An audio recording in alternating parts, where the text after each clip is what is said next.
Botrix said Botrix has correctly joined the channel.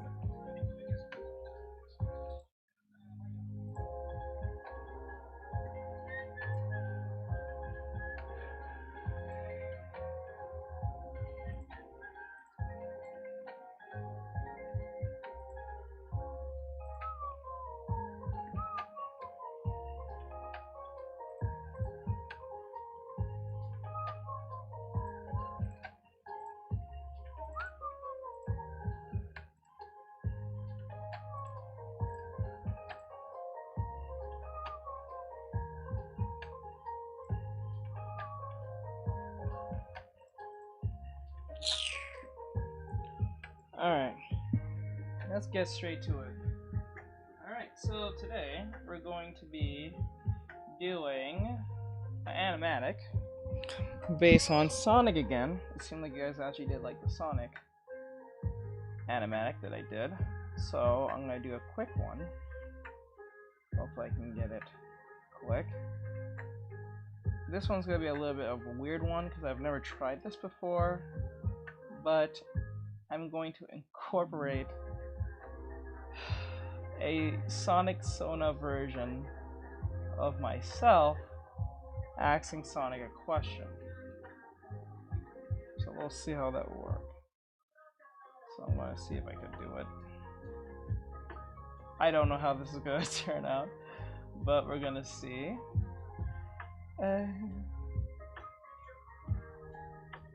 So let's see.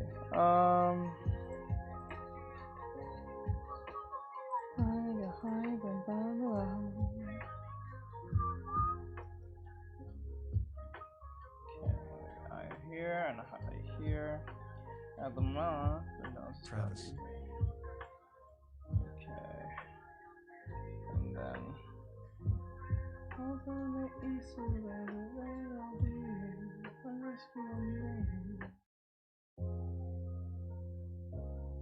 Okay.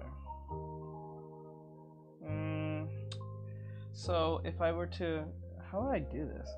So I'm going. Okay, let me try again. Make a circle, and I'm gonna make sure when I do this. Okay, so the nose is like this. Like that. The nose will be like that. And then the eyes go like this. Right? The mouth will be like.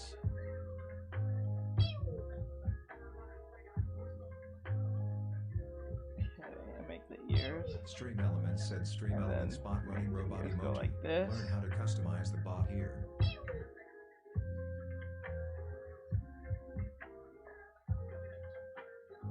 Okay. Yeah. Like that. Alright. The legs about here. I'm gonna make them a lot smaller. Like more of the Sonic Mania version. I'm gonna probably do that one instead. I don't think I'm gonna do like Sonic 2 or Sonic Venture type version. I think I'm gonna do that instead.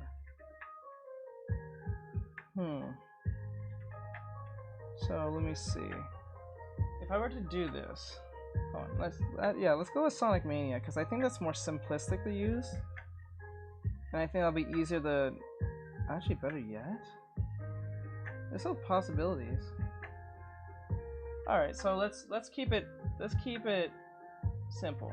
So leg here, hand here, and I'm like.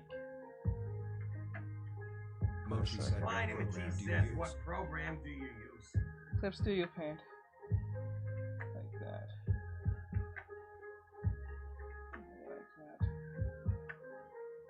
Like that. The arm like that. Let's keep it really simplistic. I think the simplistic it can be, the more easier for me to produce them faster. So I'm gonna like put a circle here. And then make a circle here. And then put another foot like this. And then like that, right?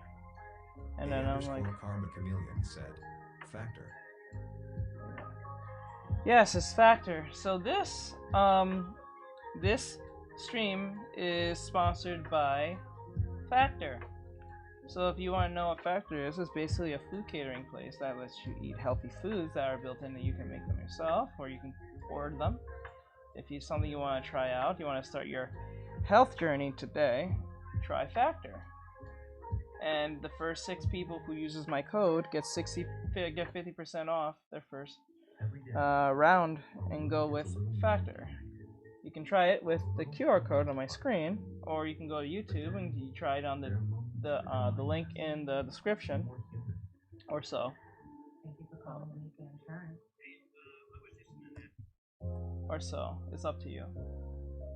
Give it a try. Give it to your mom, your dad, your uncle. Anyone can use it, but the first 6 people to use it will get 50% off. So don't lose the offer now.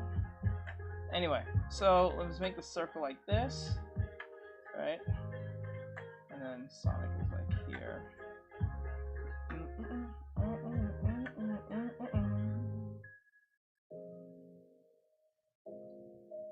Okay, let me make it more. I think if I make it more expressive, maybe that'd be better. Bro.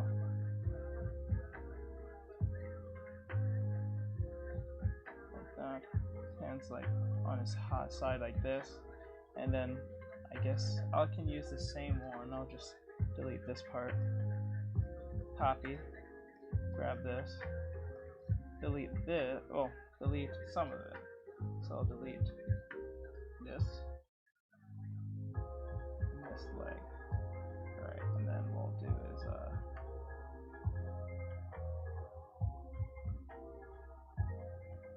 and then get rid of this arm.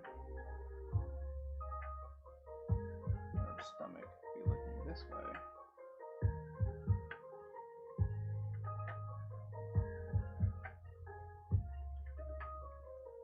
Or like I put the hands like this, like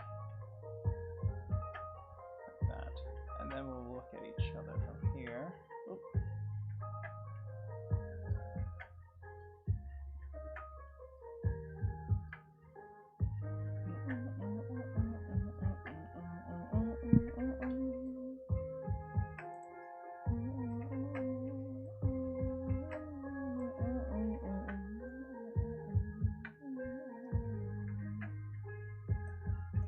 Rick's official said be a support hero today.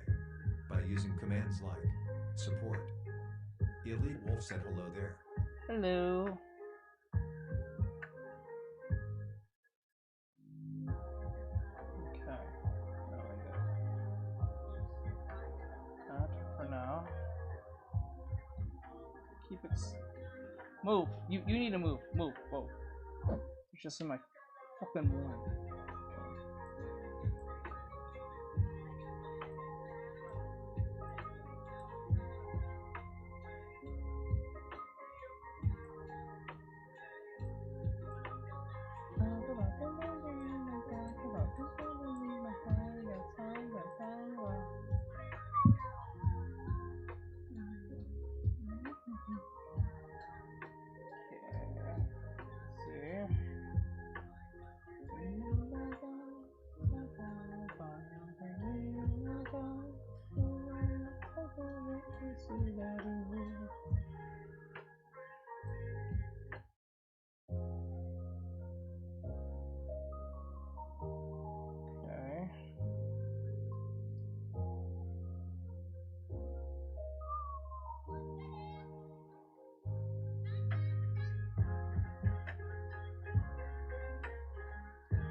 Maybe.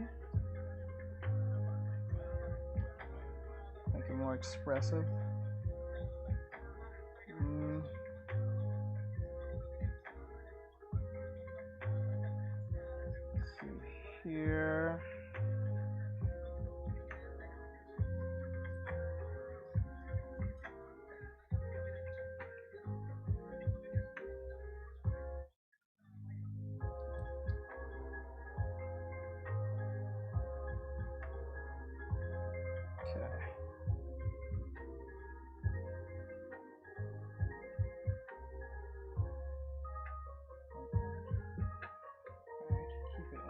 side.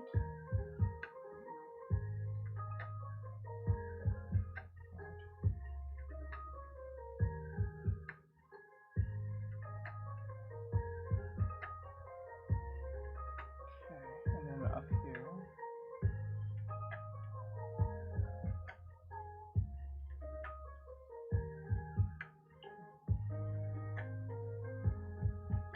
Like that. And then I'll be like,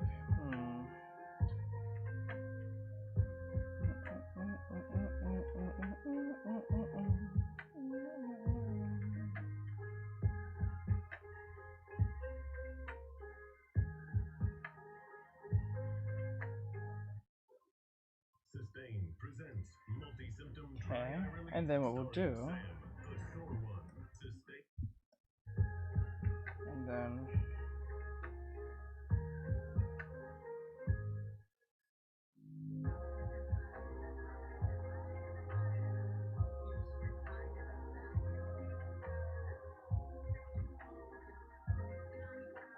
I don't know if I can do this, but let's see. I don't like this pose too much. It looks kind of like not relaxed. Okay, so what I'll do is like this.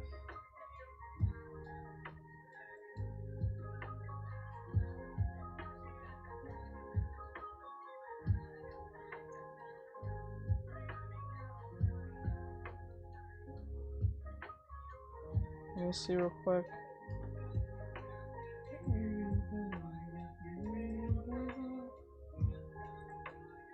Bro, come on. Okay. I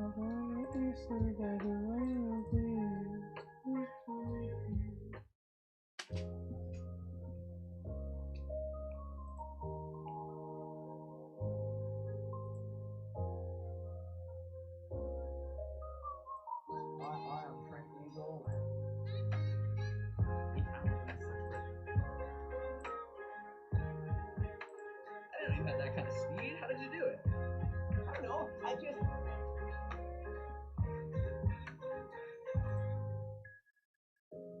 Okay, I didn't know. So I don't know. Okay. So we have to make it like I didn't know you had that type of speed. So like I don't know. Like we gotta do like this, right? Like a beam. Right. Anne-Marie Blake said hello. Hello. So I'm turning the Sonic right here.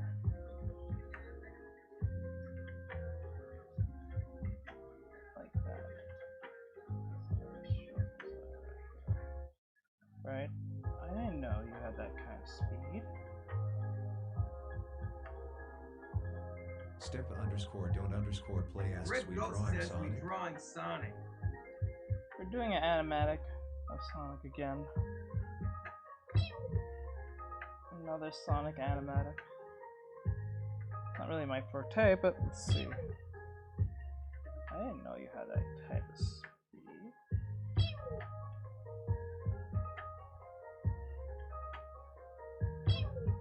And Marie Blake asks, did you check out the Dark Blade?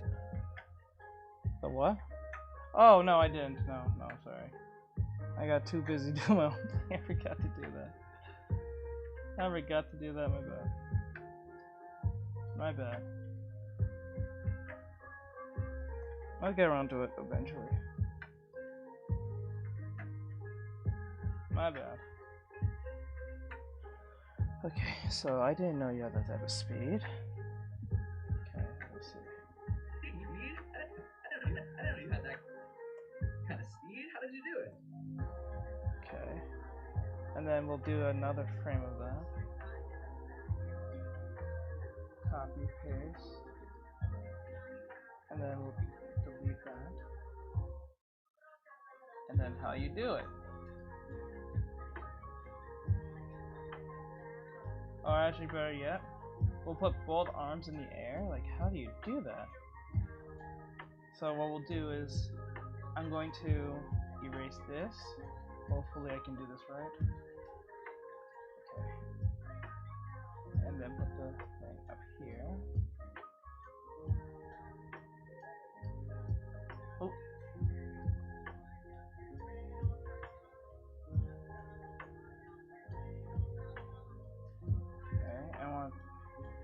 chest poke out more, if possible.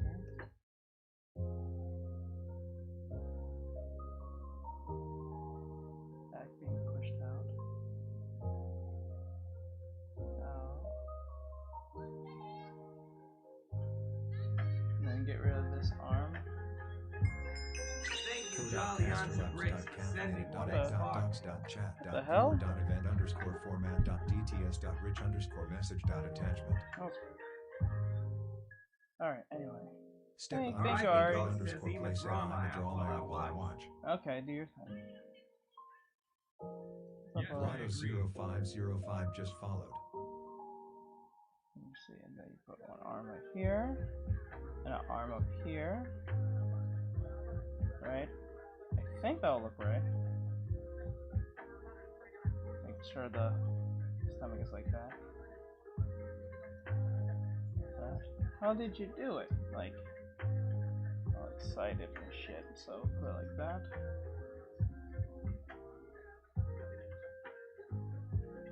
And then turn that down.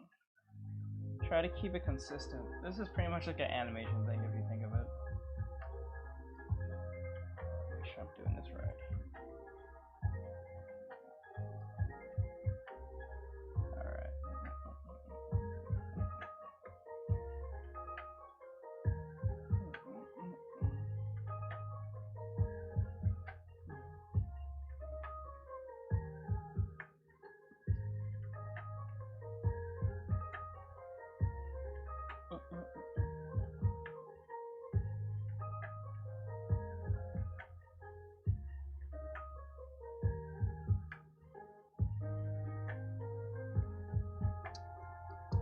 Yusuf_sketch just followed. Yes, I agree. Okay, thank you. There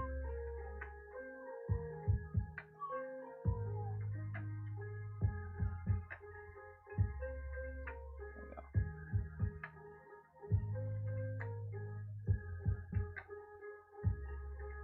Mouth open. There we go. Still looking at him.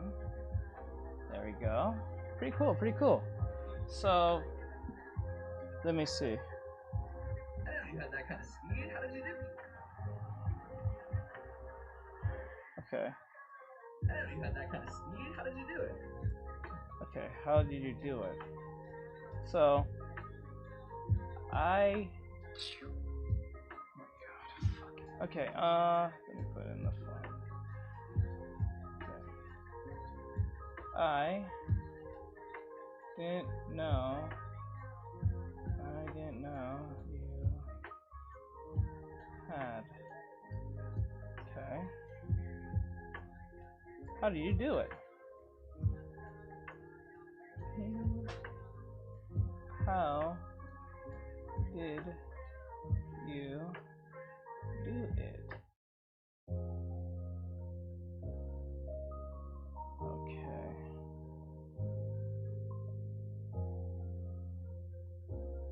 Really, when you think about it, just animatics is just pretty much thumbnailing.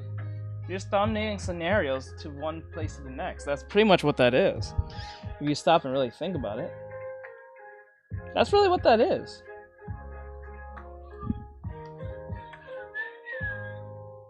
Let me see.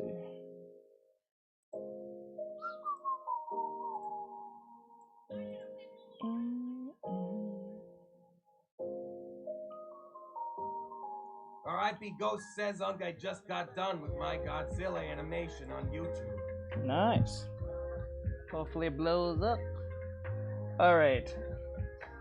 How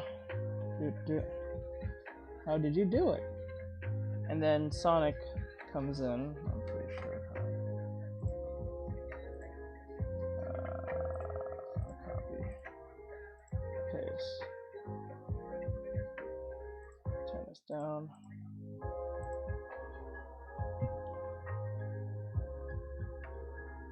And let's erase this. Erase this.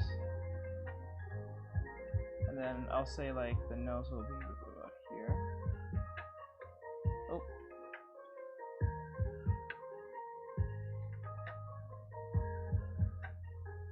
Then the eyes will be about here. Oh, I did that wrong. let's go back a little bit just to make sure I'm consistent with it. So the mouth is open like this, and just shock, and then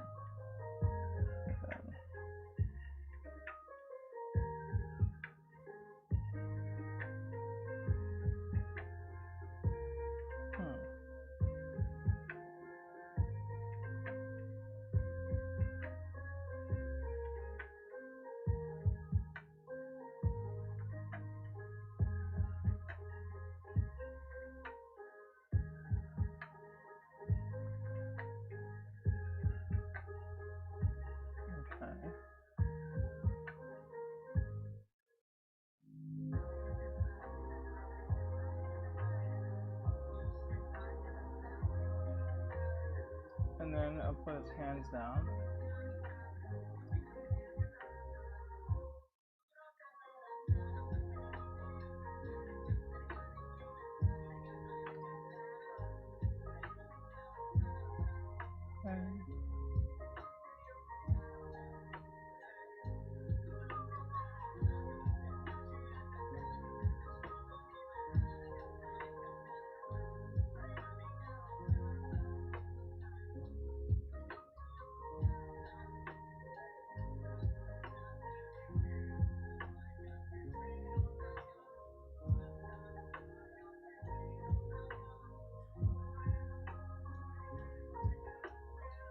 Okay.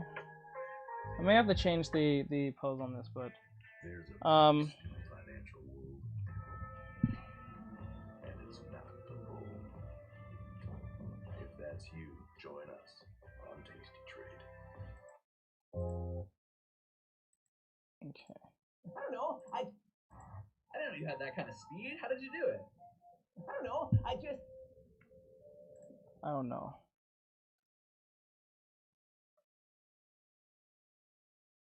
Okay. I don't know.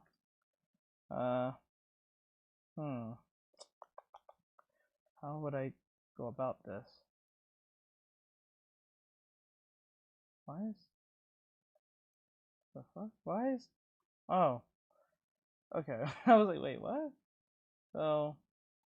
Oh, I do need that. Fuck. Okay. Copy. I don't know how that got there. So like, okay, put this here, put that here, paste, put it down here, and then bam. I guess merge with that.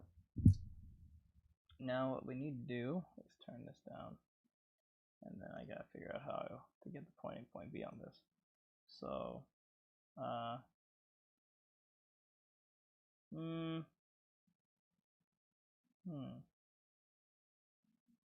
guess I'll have him still look the same direction. Yeah, I don't think he. R.I.P. Ghost says, we got mods. If not, can I be one? No, I don't let people mods because they have to earn that.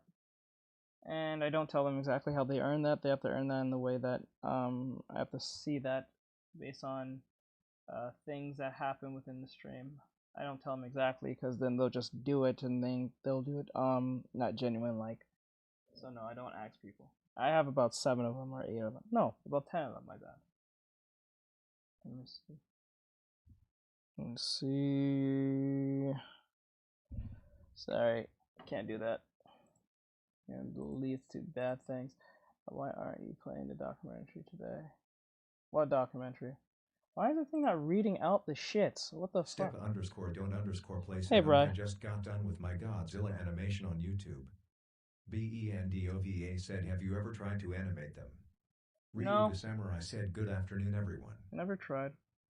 Step_don't_play asks, we got mods. If not, can I be one? BENDOVA asks, why aren't you playing any documentary today? I didn't play no documentary. We will. I'm just waiting for everyone to get on so we do some reactions today because I have to make content. Alright, I didn't play no documentaries. Let's see here. If the nose is gonna be right here, I think the nose is about to be here. Right, and the eyes this way. And then the body will be about here. And then it'll be like here. He'll say, I don't know. I don't know. I don't know if I should make it like that 1, 2. And then he's like,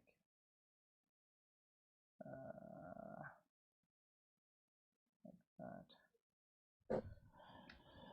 Okay. Or was it? Okay.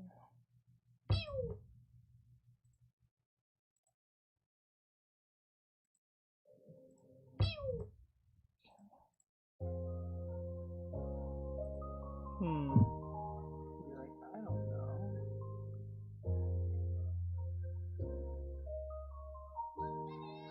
BENDOVA said, who was that face orange raised eyebrow? Drawing Sonic and another character. A new character.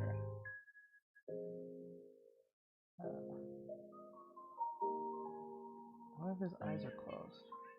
How do I indicate if their eyes are closed?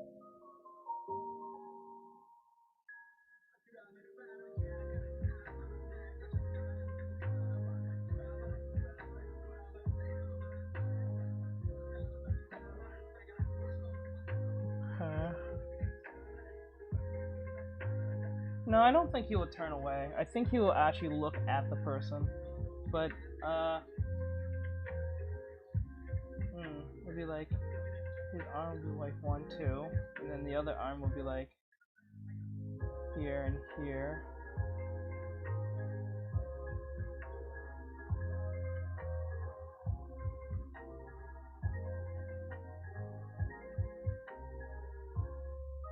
Right.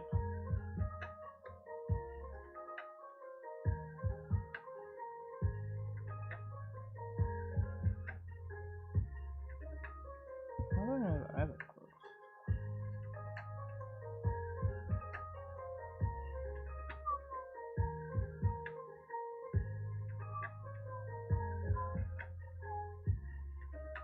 Okay.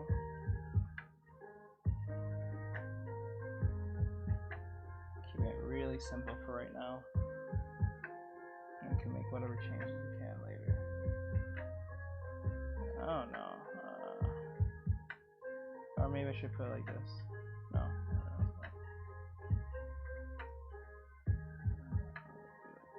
Maybe. Hands going down.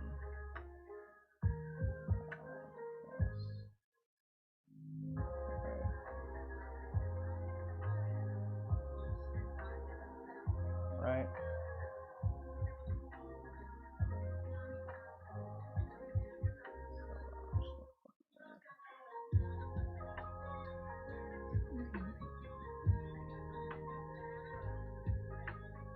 Okay, there we go. It is 4:17, so I think at 5 o'clock we'll start the. Yeah, at 5 o'clock we'll start the array actions. I just want to wait till everyone gets in, just allowing anyone in so they can't say I didn't wait.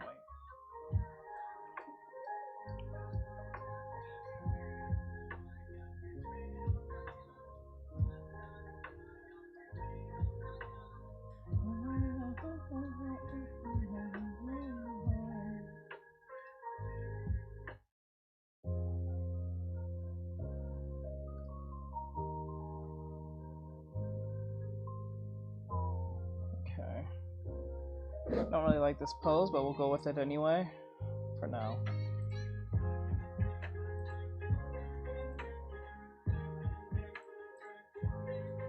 I didn't know you had that kind of speed. How did you do it? I don't know. I just. Okay, and then we'll say copy.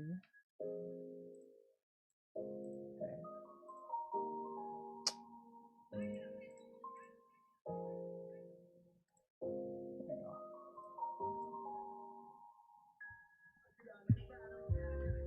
So I'm going to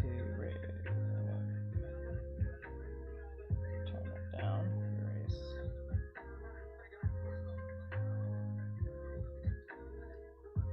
I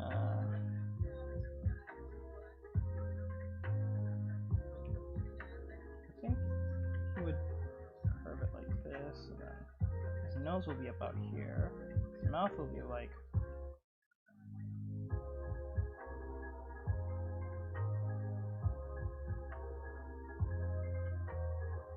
think his eyes will be about, no, his eye will be about here, and the other one will be kind of curving, kind of downwards, and I guess confusion, like that, I think, like that.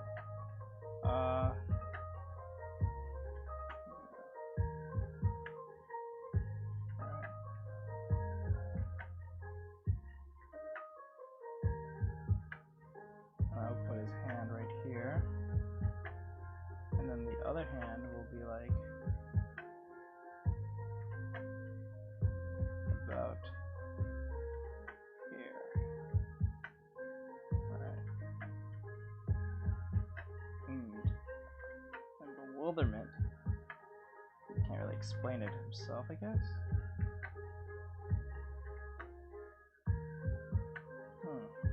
Or maybe I should put a little more. Let's see.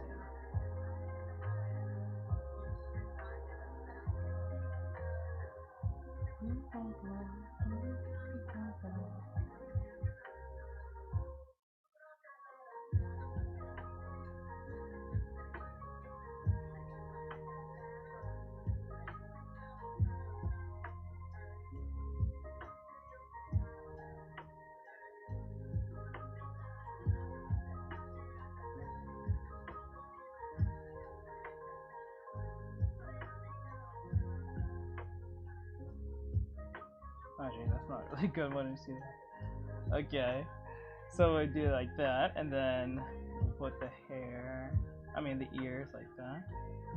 Oh, I think we'll see less of one ear than the other, so this one will be more like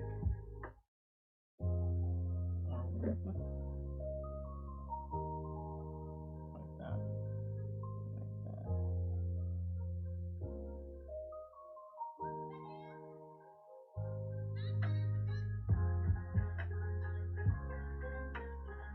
Like that for now. It doesn't have to be perfect right away, we just need to have a concept, and then we can clean up everything later on. Because if you worry about the details at the very beginning, you're gonna go crazy and make mistakes, I guess. Okay, and then I guess the other character will be like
Alright, let me see. How can this go?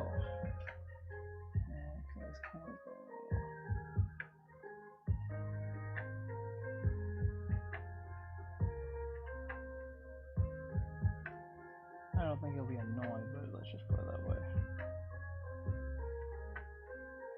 Quick. Alright. Okay, so let's see how this would look.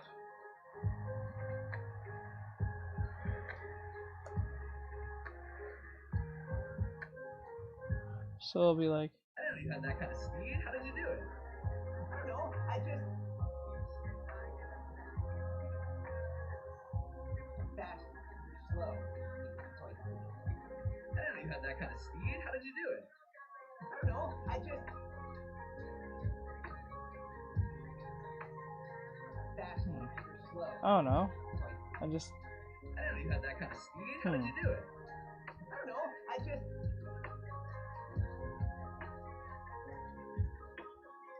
And then make sure, when drawing this, we have to make sure that the camera is good. So,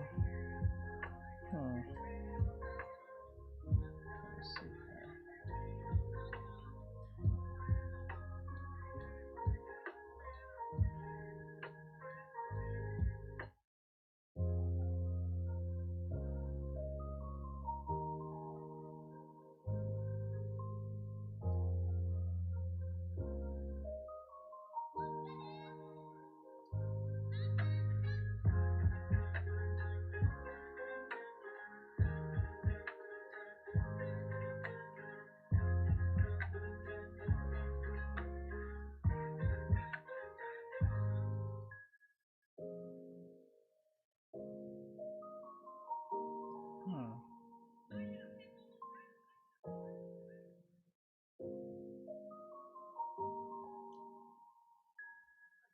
I don't think it'll be. Oh no, I don't think it'll be like that. I think it'll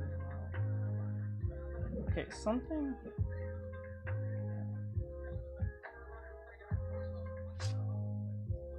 Like that.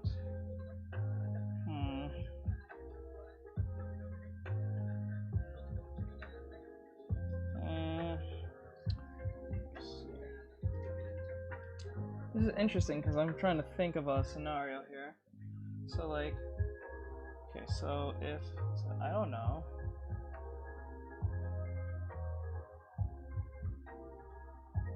So if I curve it like this.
Let's go.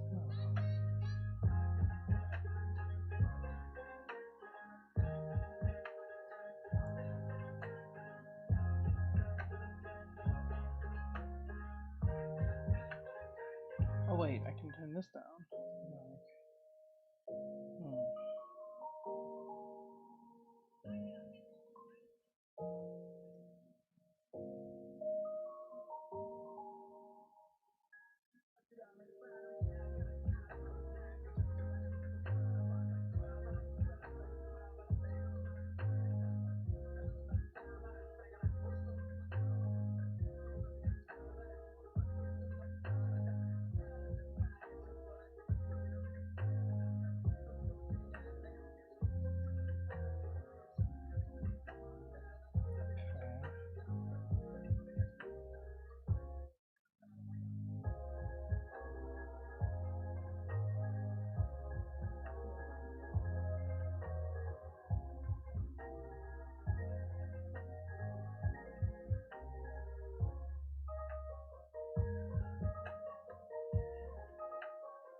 Okay.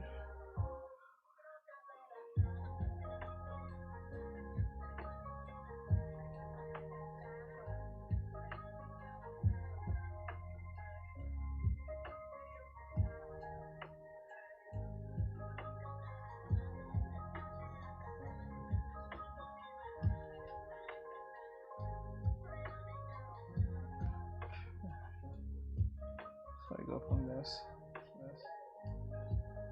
So it's like 1, 2, 3.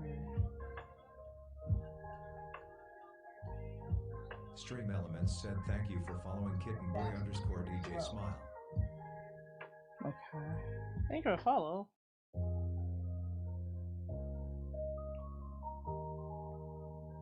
Okay.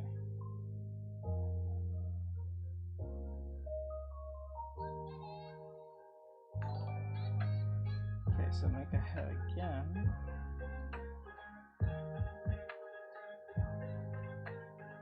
But this time while do. Kittenboy_DJ said no problem. I appreciate it very much so. How long does this go? Bot Rick's official said be a support hero today by using commands like /donation.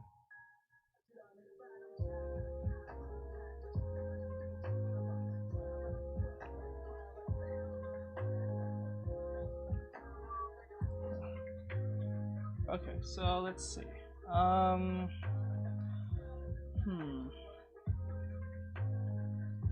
wonder if I stretch out the arms like this, right?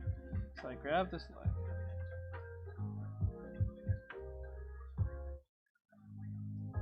And then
so I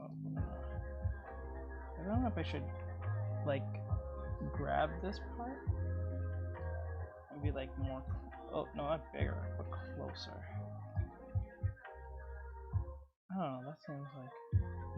Oh no, I'm gonna just keep a distance from them.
Doug. Artist Artist now Doug. says Said Artextric. Artextric. I just followed your YouTube. Oh, thank you. I appreciate it, Doug.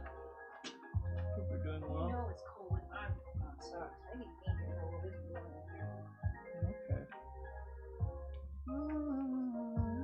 Okay. Okay, thank you, Doug. I appreciate it. Okay. Then what we'll do is like.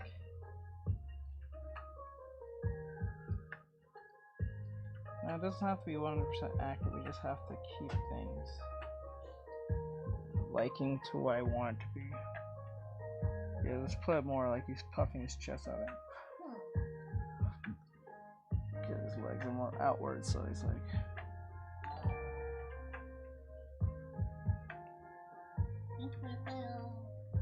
Like that. He's sticking to himself. Thank you for follow. Like that. Is this? Okay, just making sure. Zero Phoenix says inside would be up 5 as an animator. Hess an animator. Artist now Doug. said doing Artist cartoon Doug. character Asks doing designs cartoon today. character designs. I'm doing animatic. Oh, you can say that. I thought Drumations was actually more of an actual figure. I thought that too. That sounds more not animatic. That sounds kind of. Zero T. T said a really good Zero one at that. Phoenix says a really good one at that. Ah. Douglas Cross just followed. Okay, so I was like, yeah. He's like, I'm fast. Like, I'm the fastest. Okay, you gotta choose Snickerdoodle Parfait or chocolate chip parfait. Second one. Doug. Artist now Artist Doug. says Sonic Said Sonic. The second one. Snickerdoodle? Yes. Okay. Let's see where I was going with this. Rescue me. Did I? Oh, I didn't. Okay, I thought. I didn't know you had that kind of speed. How did you do it? I don't know. I just. Fast, slow. Okay. I'm fast and you're slow. Okay. So, copy, paste, turn that down.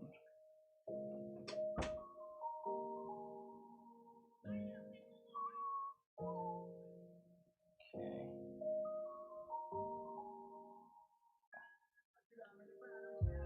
You're slow. Doug. Artist Doug. Asks you Artist still Dog doing said figure you're still drawing doing content figure nowadays? drawing content nowadays. No, not anymore. Don't have to. Not anymore. Usually I'm focusing too much on coloring. But right now, I'm just trying to get these animations out just to see if I can make it work. Well, not animations, these animatics. Kinda wanna see. Okay, kinda see.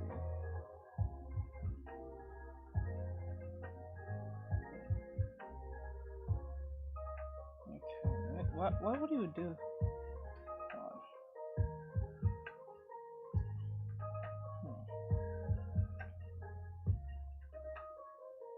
Like that. Too busy trying to learn how to do skin, how to color skin. That's usually just eludes me way too much.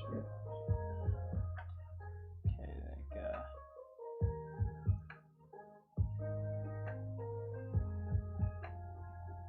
and I really don't have to draw the Doug, legs again. Artist Doug Artist Dog said says I'm they're planning planning my my figure drawing to happen journey on to BS happen Sky. on the sky. Ah. See, the thing is about that, I still don't know how I feel about Blue Sky. So many political shit on that fucking map. And when you like run up the app, there's just instantly a bunch of political stuff. I'm like, dude, what the hell? I just want to see art stuff. I don't care about all that crap.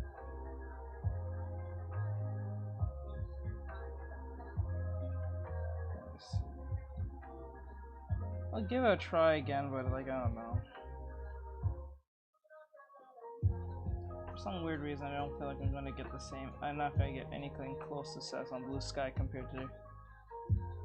But I didn't get any on Twitter either, so it's not like there's no difference. I don't know. trying to grow on any other platform is just so hard these days. It's just...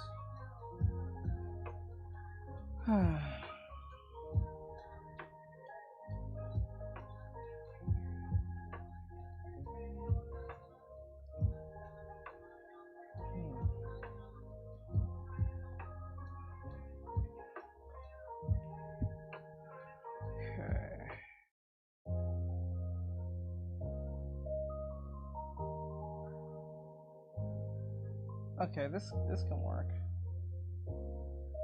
One. Doug, Artist Artist Doug Doug says I got said I got 250 250 HBL Sky artists that I follow now. I got 250 Blue Sky artists that I follow. 250? I wonder if how to grow on that thing anyway. You just use like hashtag just like TikTok, like Twitter and TikTok. Just hashtags even help.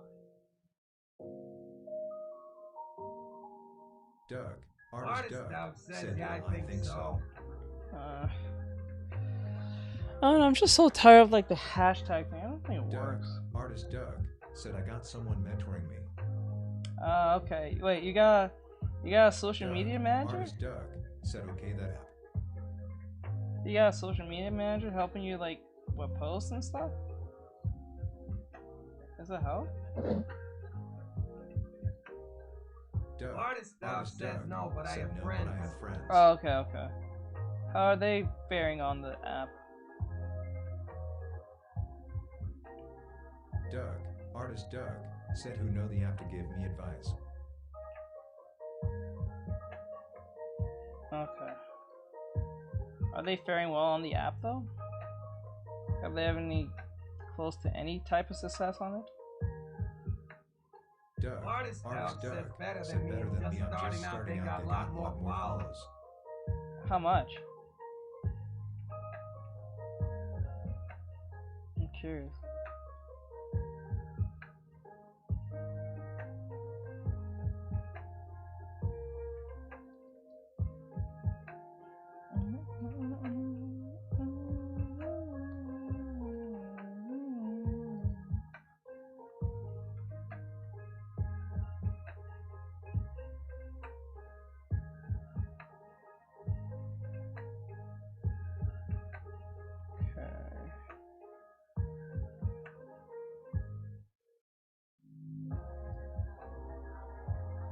Doug, Artist Doug says Doug she is said she's 750 or so currently. Okay. I feel like there's more steps to posting on that app. I have this weird feeling. It's like you can't just post and put a hashtag. I think it's more to it. I feel like there is. I could be wrong, but it just feels that way to me.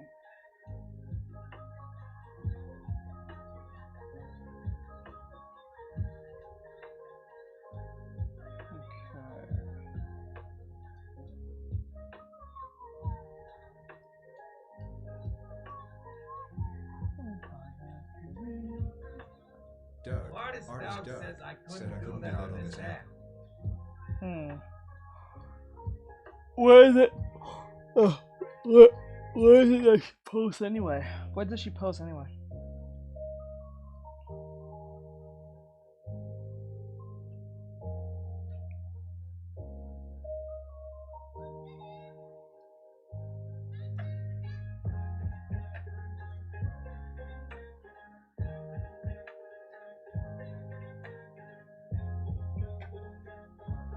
Artist Doug said she's an artist and writer. Okay. Is it for like, I guess for like what? Novels or like TV shows or indie stuff?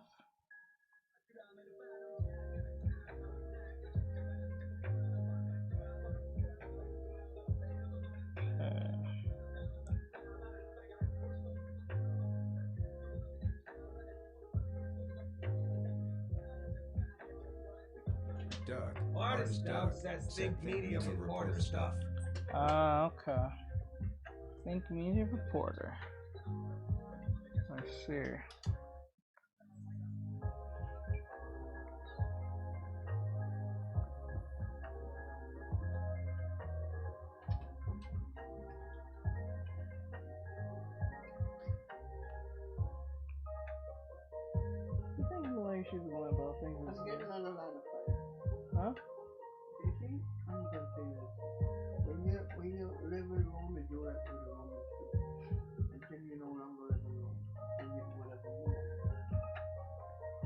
I'm going to hell apparently. So.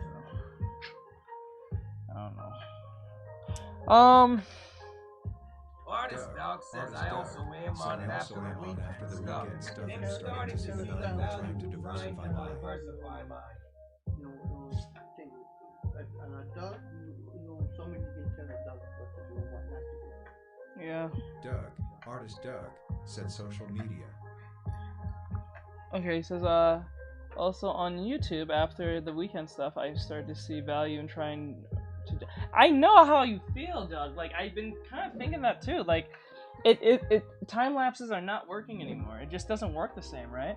So I was thinking, that's why I was like trying to do animatics, because I think it brings a little more value to like entertainment. But like, I think what really brings entertainment, I think what really helps a lot of beginners, or at least people who wants to be an artist, you have to do like what the hell? Oh, you have to do like how-tos, right? Or you have to do what? You can piece the drawing up. Doug, Artist Doug Like says you one piece thousand the hand, drawings. you do the hand, and then you get them, put them together. Yeah. Oh, we did that last night. Doug. We actually did that Doug last night. They said actually, to a lot of master, people that's my came. thought. We actually did that we did that last night. I was showing them piece by piece from head, and I used only the shapes. I didn't even draw them out. You can do animatics, like I was doing, like that. Or you can do animations, right? Or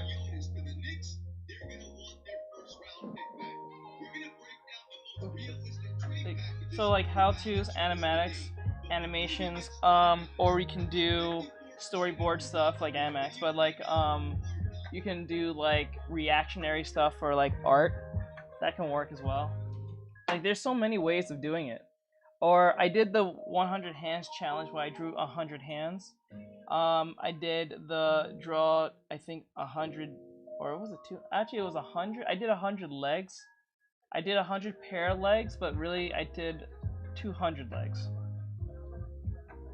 So like, you can do stuff like that, like challenges, or you can go back to doing the draw this in your own style. I would go back to that, but like, I don't know. It's just so Instagram-like now, hearing that. Okay, so let's see how far. Let's stop the music because it's getting kind of annoying. It is on loop like too much. Is it gonna end though? Let me see. Oh, it's got 3 minutes left. I'll let it play. Might as well let it play and get this done. To master that, that's my thought. Yeah, I think that's I think diversifying work is the best thing to do. But I think what makes it hard is not. I think the best part is to diversify, but the hardest part is to do it and stay consistent with it, especially if it's not something you do too much.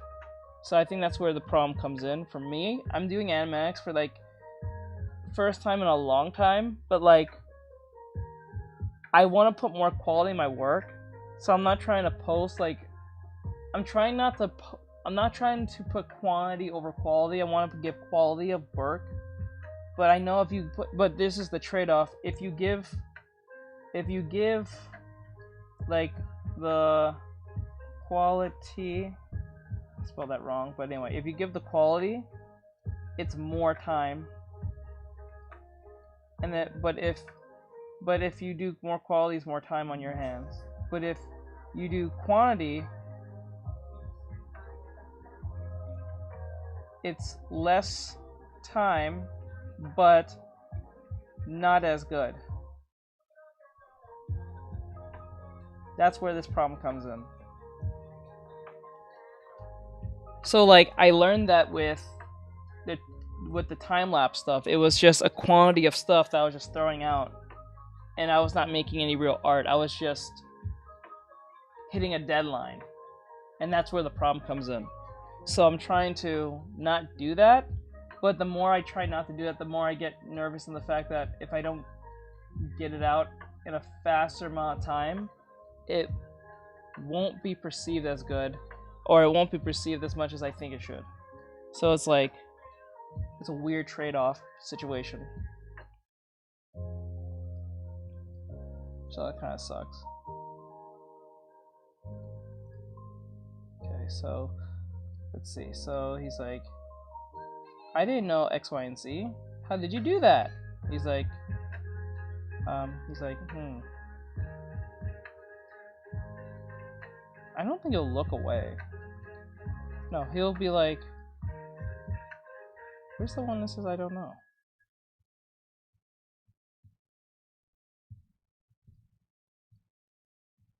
Oh, there it is. Why is it?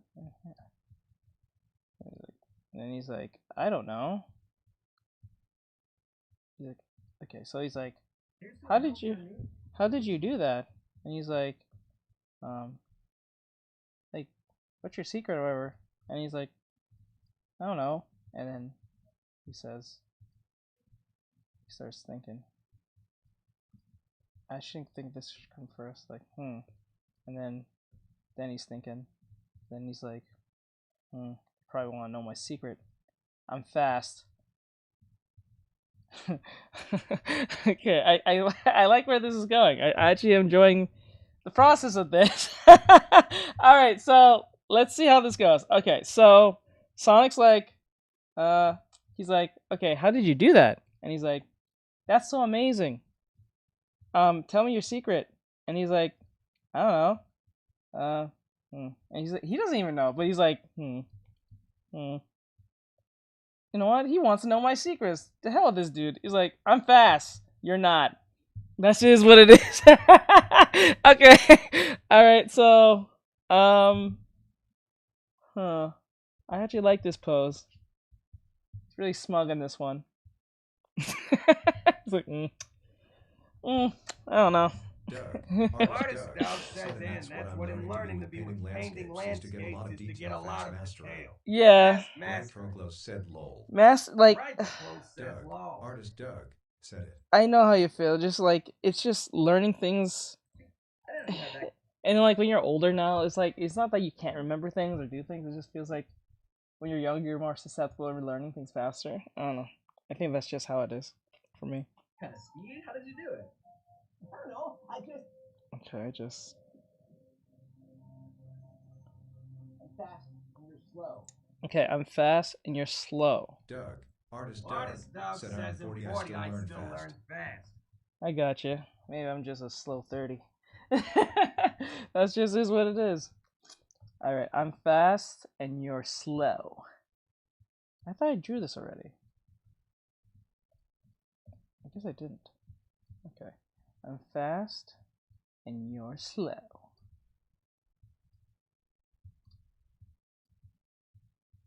Okay.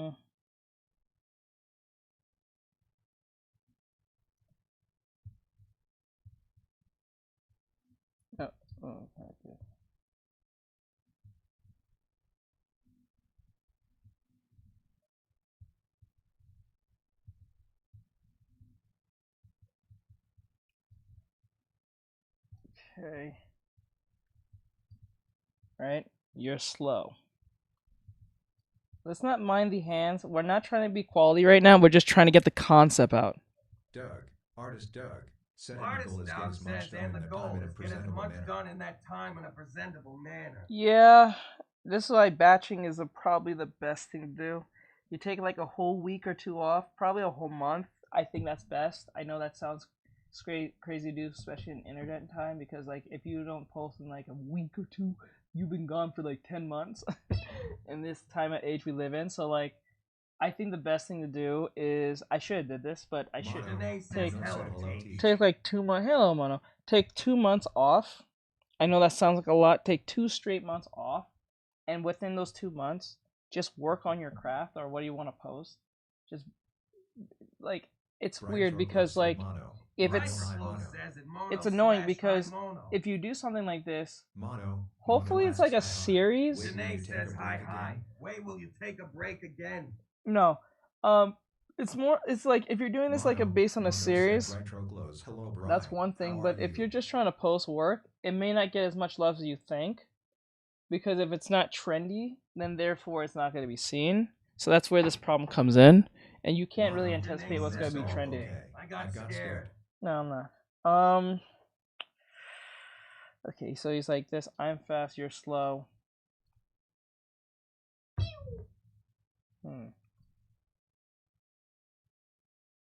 Mono said, how are you, Teach?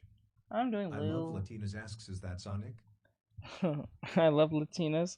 Did he just say I love Doug, Latinas? Artist Artist Doug Doug says True said True TikTok TikTok lives lives treated me well doing landscapes. I wish I Which got Doug just that type followed. of love from landscapes. I never did landscapes. I gotta give it a try. Doug, I Artist keep putting Doug it off. said over the past year through. What is the secret for you, Doug? Like, tell me what is it for you when it comes to landscapes? What made it easier? Because I feel like it's just a big mess when I try to do it. It's just like a messy mess.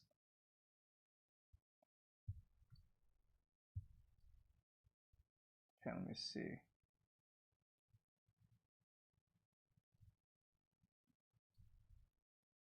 I don't have to draw that face again. I can just make it chubby. Like this. You're slow. Really smug about it. Meh. Janae says his landscape Mono when you asks, draw is landscape nature when you and draw stuff. nature and stuff? Yes. Oh, mainly just the background. It's it's I nature love background. Latinas asks, you doing animation or something else? Doing an animatic. I don't do animation, not yet. This is my introduction to that to a certain degree. I know animation a little bit. I tried a little bit, but Doug, I would have Artist kept going Doug with it. said, yeah, nature Artist background. Doug says your nature background. I would have kept on going with it, but the problem is that I decided not to because my program doesn't allow me per se. It did a little bit, but it doesn't anymore. Well, not anymore, but it doesn't let me go any more further than like 30 frames. That's it. I can't add any more frames. I have to buy the program again, the EX version of Clip Studio Paint, and I really don't have time to do that, and I don't have the money to buy that. I could use probably more free apps or free software, but I'm just too lazy to download them. Mono said, I tried that before. Janae says I I would recommend tried to that start with the before. I background. would recommend to start with the background. Background. I love Latinas said, yeah, I know making animation is hard and you need good program. Yeah. All right, guys. Mono said, like the sky and stuff that are further back.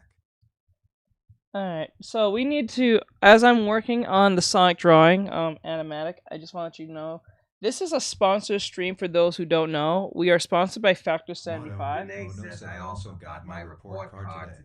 Let's go. And just to let you guys know, Factor 75 is basically pretty much like HelloFresh. They're a food catering company where they, you go on their website and you order food in the sense of like HelloFresh, like fresh foods that you can cook, or I think they have pre-made for you, I believe. You can either get it pre-made or you can make it yourself. And how that works is that you sign up, all that stuff. You use my QR card. For the first 6 people who gets to use it, you get 50% off. So you can go to the QR code that's right here in front of us. Janae says sponsors. And or if you're watching on YouTube, Twitch, or Kick, the link is in the description or on the QR code on the screen. If you're watching from the phone,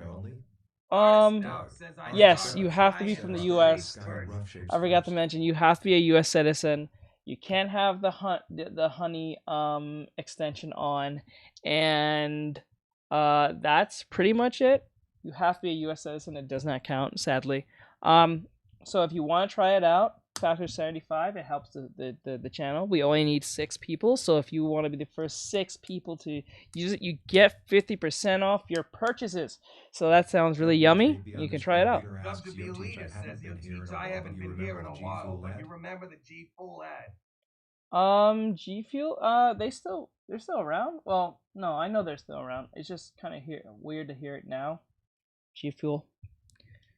Now hearing that name, I know like the video game drink, energy drink. I didn't know that still was a thing. I thought that was kind of like left back in like in 2016. I think G Fuel died back then. Not died, but like was not talked about anymore. I never hear anything about them at all. But anyway, if you guys enjoy this, that would be appreciated very much so. We're working on the Sonic AnimeArt, so they are sponsoring us. If you want to help the channel, it really would help if you guys actually took part in it. If you don't want to, you can give it to a family friend or a family member or something like that, because people want to start off their New Year's or their the first month of the year healthy as possible, because they usually fail within the first 2 weeks of their starting point, I think, when they start doing healthy choices for their health. So if you want someone you love or yourself, you can try this Factor 75. Like I said, it's just like HelloFresh. So if you are familiar with HelloFresh, that'll work. Oh, and also this only works the channel if you're brand new. You can't be an old Factor user. It does not work for old Factor users. So if you're a former Factor user, does not work. So you have 1, have to be from the US. 2, you have to be a new Factor user. Did you watch Sonic 3? That was awesome. No, I didn't see the movie. I didn't get to see it yet, but I'll see it eventually. I already played the video game way back when I was a kid, but I'm pretty sure there's be some differences. But then again, I was like, oh, well, eventually get around watching it. On VR chat, whatever the case would be. But yeah, so if you want to help, do that. Oh, and turn off your honey extension. That thing's a scam anyway.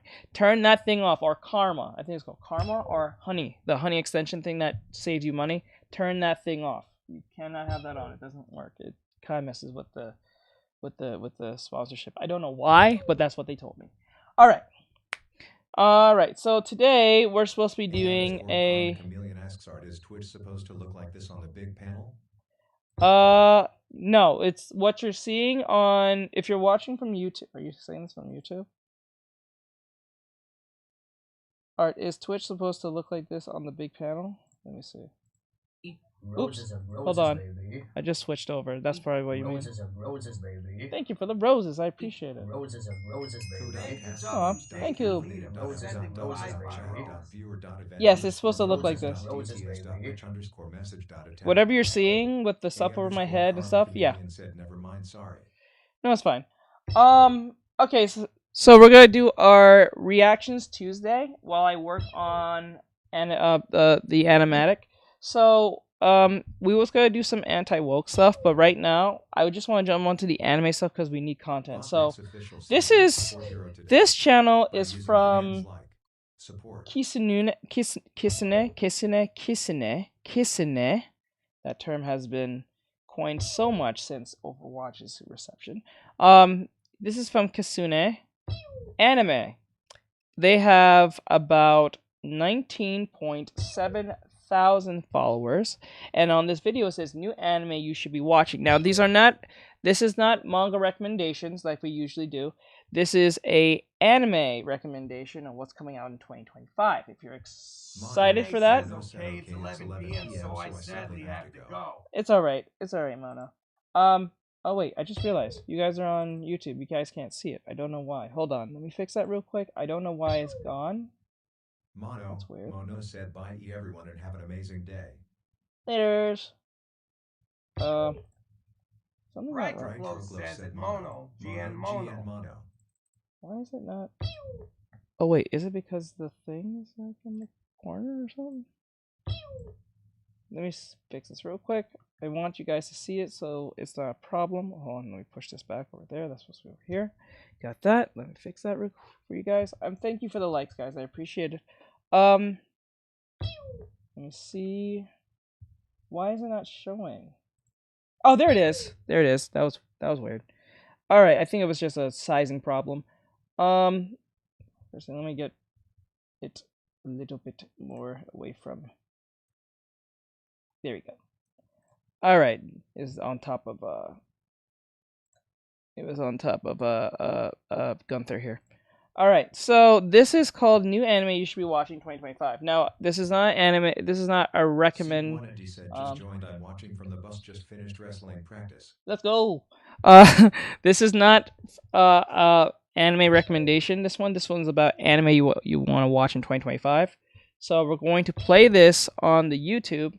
To be fair, you won't be able to hear it on TikTok because, well, it's gonna sound weird through my mic and it's not gonna sound right. And we need this for our YouTube video for reactions on the reaction channel. Go and check that out and follow it if you like to, because I do a bunch of anime recommendations for mangas and animes on my other channel, my reaction channel, and my gaming channel, and this current one, my art channel. So yeah, we're gonna play that, and this is all about anime recommendations. You won't be able to hear it on TikTok, so if you want to see the anime recommendations, come over here on YouTube. It'll be in mobile version. It'll be a mobile screen, so you'll be watching it from the screen right here. So keep that in mind. It'll be playing right next to me as I'm doing artwork here. So if you want to go check it out on YouTube and hear any cool anime recommendations, come over here on YouTube. If you don't want to be on YouTube for whatever reason, you can come on Twitch or Kick and watch it from here. It won't be in the same format on the phone. It will be on this format like it was on Twitch. So you know how that goes. So we're going to play this, and I do this to boost up other content creators in this space as a VTuber model and also as an artist, because it falls in line with my work. So I do anime art most of the time, and I'm recommending anime through them, and I'm recommending their channel and their content through me. So it's like a win-win for everyone. Everyone gets seen, they get recommended. Right for Close says everyone go to YouTube or Twitch for And I also put their channel in the descriptions and tag them in it so they don't. And I put the video as well that I'm watching in it with them, so you guys can react to it too if you choose to do that. It's a great way to just give them a spotlight for those who are either big or small. It doesn't matter. If I find your video interesting or I think it looks interesting and it's holding my attention, I will show it to my audience. I don't have no problem doing it. I think it helps everyone out and all that great stuff. You know, it's like a weird promotion thing if you think of it that way. But yeah, so if you want to be part of it, come over here on Kick, Twitch, or YouTube. You will not be able to hear it on TikTok because, well, TikTok is kind of a pansy. It doesn't like anything from anime, blood, gore, whatever. We're not watching a show, we're doing recommendations, and I don't know what will show, so it might show like, I don't know, a brief bosom or something on YouTube. You know what I'm saying? If you get what I'm saying, like if they're recommending like an anime that's kind of ecchi and that's the trailer, you know what I'm saying? So like I'm not gonna risk it on TikTok. So if you want to hear this, hear what's gonna be said, come over here. I don't trust TikTok like that, even though it's back. I do not trust it like that. So if you want to, come hear it here and watch it here. Okay, that was a long drawn out thing. And also this channel, this art video, our Twitch live stream is sponsored by Factor 47. 75, my bad. So if you want to try their stuff out, QR code on the screen and all that great stuff. I appreciate it. And let's jump into the video. So let me see real quick. Let me just recap so I don't have this whole thing part of the beginning of the video because people are going to leave. So this is from Kisune Anime. They're saying in their video, new anime you should be watching in 2025. So let's see what this is about. Okay, so let's do it. Ooh, is it that? Okay, there we go. Really special year for me. Not only was it a great year for anime, with so many new fan favorites being brought into the limelight of anime discussion, but it was also the year where I discovered one of my new all-time favorite animes in Frieren. And it was thanks to that show that this entire channel really got kickstarted. After my Frieren video, people started tuning in and supporting me. And so for that, I'll always be thankful to 2024. But who cares about that? 2024? Throw it in the garbage. We're talking about 2025, baby! Woo! Out with the old, in with the new. Let's go! 2025, here I come! Like I said, 2024 was a great year for anime. But I'm always looking to the future and eagerly anticipating what new wrecking ball is going to crash into online anime culture. For one, we're getting continuations of several highly praised animes like Apothecary Diaries, Dandadan, Fire Force, and of course One Piece. And people have come to expect that these respective seasons of anime will probably be just as incredible. However, today I wonder if Fire Force is going to... Is this the last season of Fire Force that's coming? I don't want to talk about existing series because of course those are going to be highly anticipated. Rather, I wanted to focus today on series that have yet to receive anime. You know, stuff that maybe not as many people will know about. And these include series that either just started this year or are coming sometime in the future. And starting us out is a show that is coming out on January 11th, the day after this video goes up, in fact. That show is Sakamoto Days. Being based on a Shonen Jump manga, there's a good chance chance that a lot of you probably already know about this series, but nonetheless, it's one that I've been incredibly excited about. For anyone who doesn't know, Sakamoto Days follows, as you might have guessed, Taro Sakamoto, an ex-assassin who, after marrying the love of his life, having a kid, and gaining a few pounds, decided Ryuga Samurai said no, probably two more left. Two more. There's two more left, Frederica02 probably. said hello, great streamer. That's you crazy. Have a beautiful channel and it really looks professional. Oh no. But I noticed you haven't reached affiliate and partnership yet. I can help you share your stream with a Kick community, so you can Why did they reach do this? 1,000 followers and make at least I need $1,000 per stream. I need Let's chat on Discord to talk No, about we're it not more. doing that. Hate No, on you're not real. 45. You're not real. decides to leave his Ignore it. I love it. Get out of my head. assassin ways behind him and Okay. settles into domesticated family life running a convenience store. And you know, things are fine until his former life begins to catch up with him and he starts seeing assassins infiltrating his store. If you were to just look at Sakamoto Days on the surface, it probably wouldn't stand out all that much. I feel like often these action comedy shows don't blow up nearly as much as these straight up battle shonens, but Sakamoto Days has been doing pretty well in Weekly Shonen Jump since its debut in 2020. The premise alone is so ripe for gags and comedy that I really do feel like people are gonna latch on to this anime. The juxtaposition of assassin Hello. Wait. Hello. affairs and day-to-day convenience store life really sets up for a lot of great memorable gags. And of course, it's not like there isn't any action at all. It's just that instead of most of it coming from a screaming prepubescent boy, it's coming from a 50-year-old convenience store owner. Wait, he's not 50? Well, how old is he then? Hold on, let me look this up. How old is Taro Sakamoto?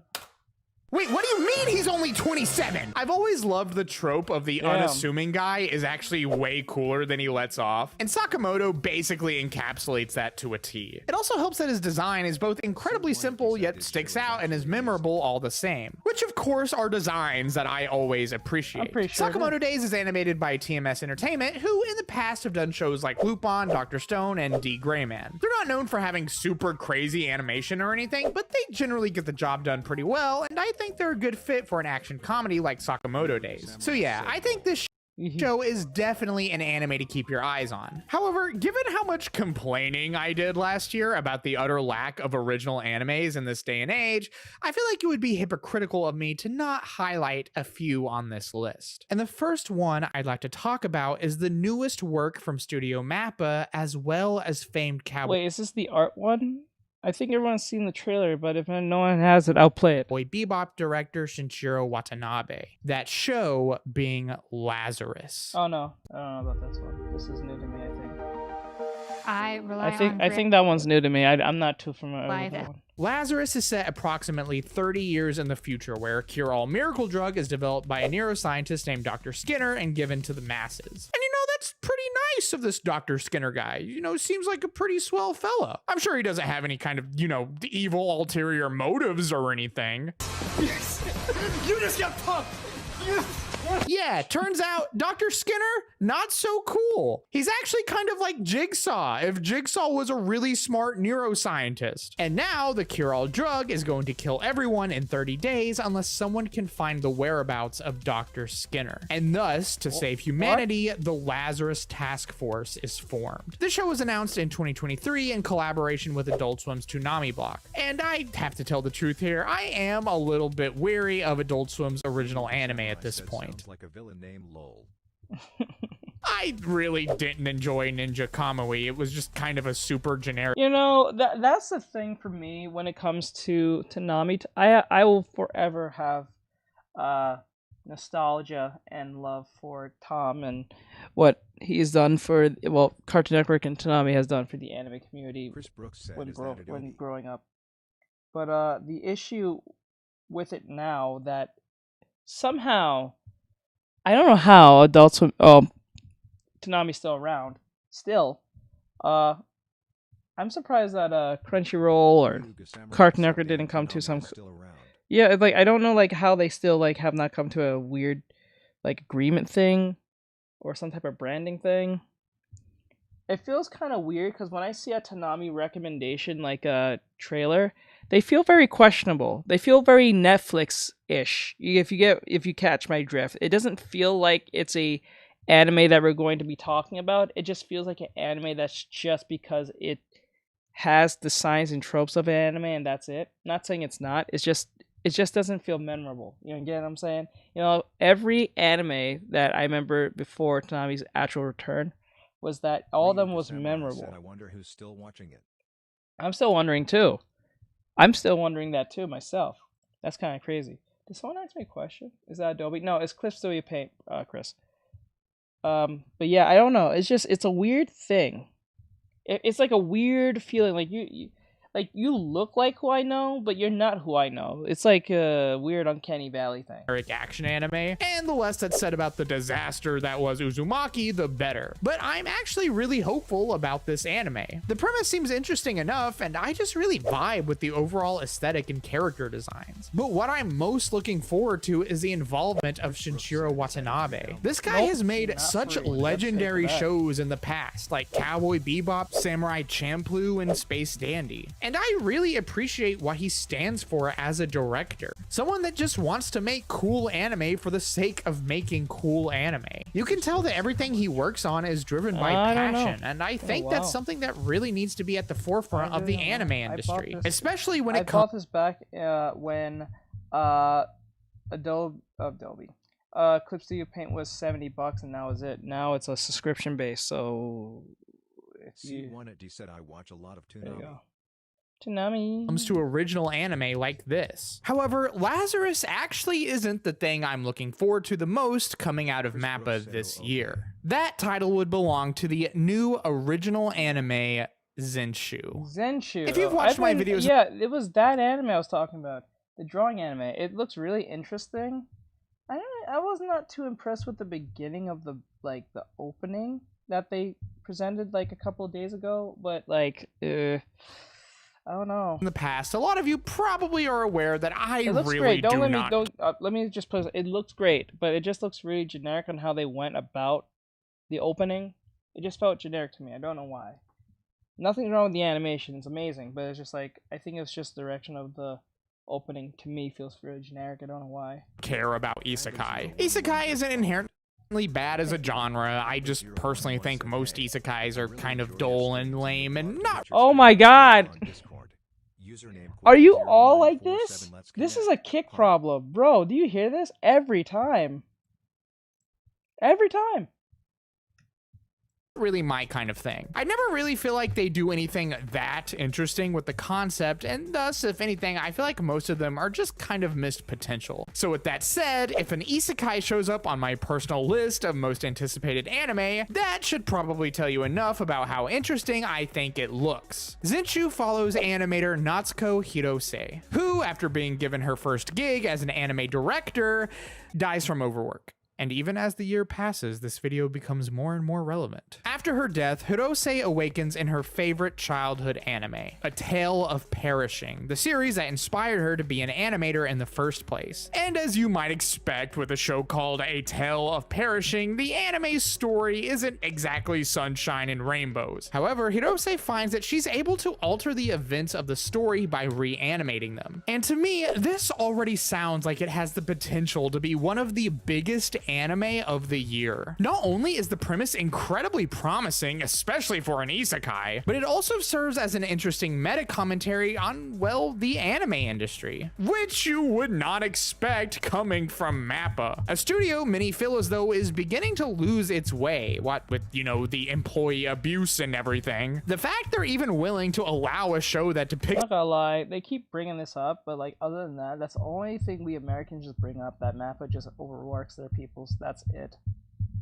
An animator dying from overwork is surprising to say the least, and I'm actually really hopeful it signifies a shift in their practices. It probably won't though. I mean, let's be real here. At the time of this video, there should be 1 or 2 episodes available to watch, so I'd say do yourself a favor and check it out when you have a chance. Next up, we have an anime that was announced all the way back in 2022, Witch Hat Atelier. Oh yeah, we talked about this from from Sufferance. He remember he brought this up to us. An adaptation of the popular fantasy manga series that premiered in 2016 and is still ongoing. The story follows Coco, a young girl who aspires to be a witch, and in the process of practicing some magical runes, accidentally turns her mother into stone. After this tragedy unfolds, she's taken in by a witch named Kefri. I'm sorry if I'm pronouncing that wrong, but you know, also your name is Kefri, so I'm not really gonna feel that bad about it. Who is in the process of tracking down the coven who could be the source of the runes that Coco used to turn her mother into stone. I'll leave the synopsis there, but from what I've heard, the story has a lot of interesting twists and turns and indulges in the same narrative grandiosity that I enjoy so much in stories like Full Metal Alchemist, Berserk, and One Piece, where eventually a story about one or two individuals branches off into a larger, grander narrative. And that really is just a great way to get me on board with just about any show. The manga has incredible art that really captures that aesthetic of a cozy fairy tale story. And I think the guys over at Bug Films have done an excellent job capturing that same feeling. I think the fantasy genre is such an untapped well of creativity for anime storytelling. And I'm just really glad that we seem to be going through a renaissance of new fantasy anime that have every intention to capitalize on the genre's vast potential. That being said, if you want to talk about potential, then we need to bring up the final anime of this video. Studio Bones' next big project after My Hero Academia. An anime that I think Gachakura.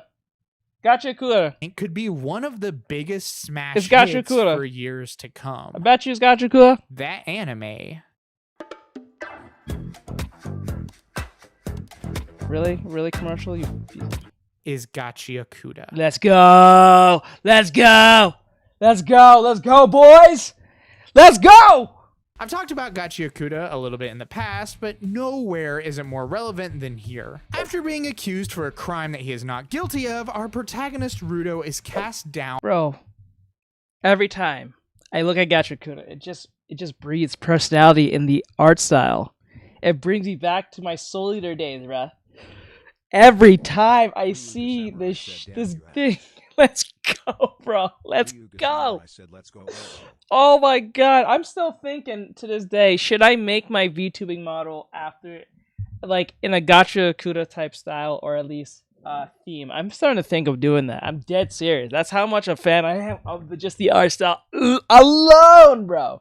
I'm thinking of doing that. Down from a floating city into the pit, a place where those high in society dump all of their garbage, which of course includes their criminals. It's here that Rudo finds himself in a literal realm of trash where basically everything sucks. I mean, there's literal trash monsters. It really can't get worse than that. Rudo is eventually rescued by a man named Engine who offers to help him survive the harsh environment of the pit. And in turn, Rudo's quest for revenge against those who wronged him begins. I really do think that Gachiakuda has the potential to be the next big thing. It just screams originality, and something I really like about it is that it just feels so much like its own unique entity. This isn't me saying Gachiakuda isn't derivative in any way. I'm sure that the manga has plenty of inspirations, but from what I've seen, the story really does seem dead set on making its own world feel alive and distinct. And of course, I love massive stories that put large emphasis on the world itself. And if you can add in some mystery on top of that, we have a winning formula on our hands. The art style is both visually appealing while also having this grimy edge to it, which I can't imagine is an easy balance to strike. But I have Bro, it screams Linkin Park.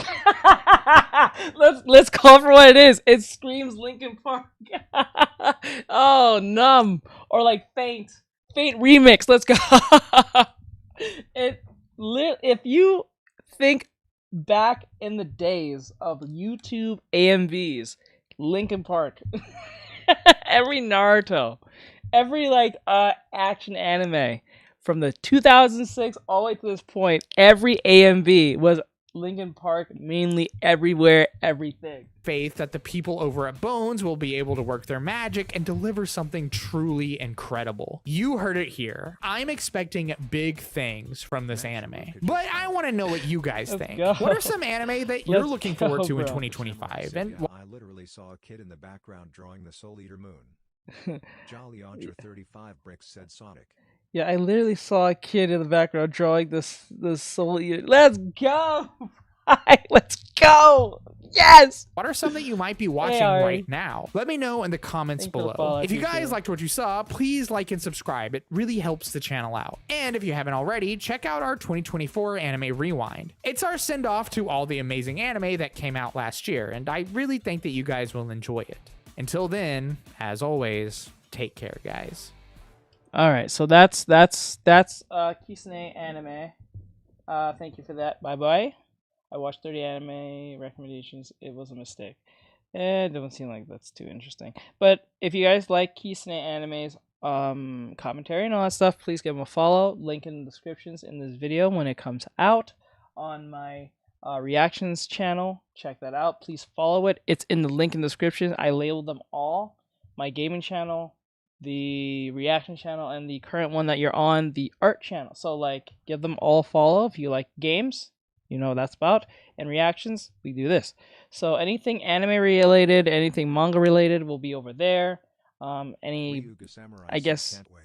anti-woke stuff will be over there too eventually again, but like right now we're just focusing on anime stuff. Anything art related will be on the art channel. So even if we're doing a reaction on art, it will be on the art channel. It will not be on the reaction channel because I want to keep this channel in their designated areas. And their audience focus. Audience focus on what they do.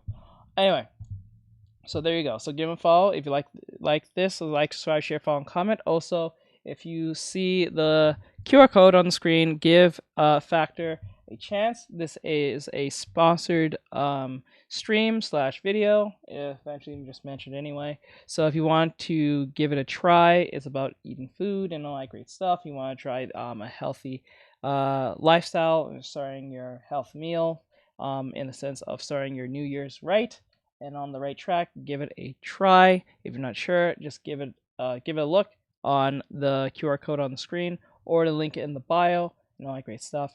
So, or descriptions as we call it. So yeah, give it a try. So thank you, Factor 75 for sponsoring this stream and eventually this video. In that sense, thank you. And the first 6 people who uses my link gets 50% off. Whoever uses it. So I appreciate if you guys did that and all that great stuff. Thank you. All right. Oh, and laters. All right, guys. So we're going to the next one. Let's see what this video will be about. Denied work. Asmongold cost Gen Z guy a job, possibly. I don't know about that. I want to do another anime one.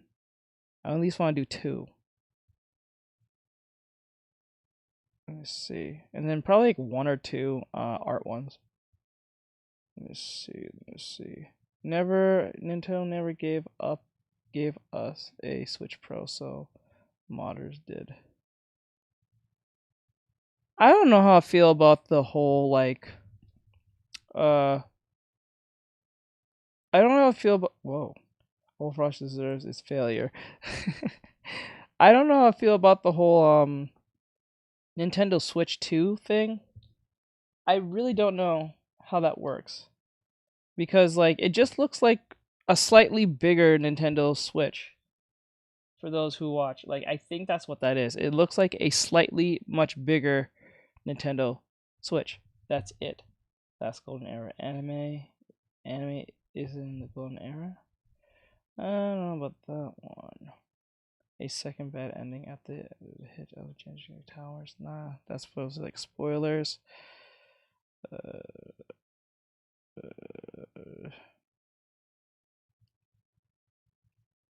Exposed. I'm not sure. I finally got exposed.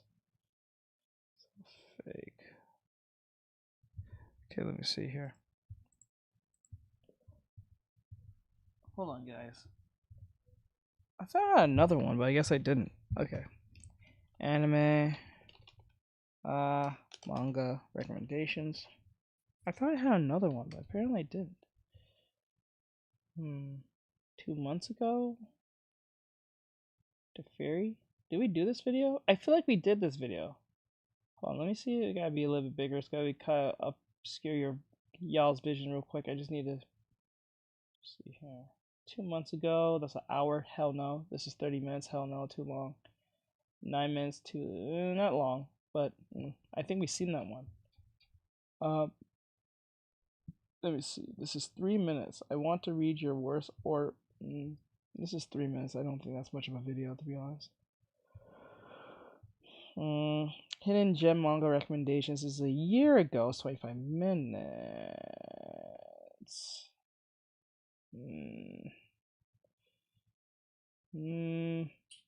For some weird reason, I think I'm at the point that we watched nearly every manga recommendation up to this point. I think we did, without realizing it. 25 manga books I want to read in 2025. I want to read, but they're not really recommendations. It doesn't seem to be. So...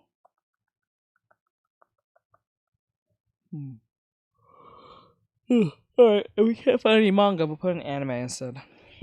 Anime.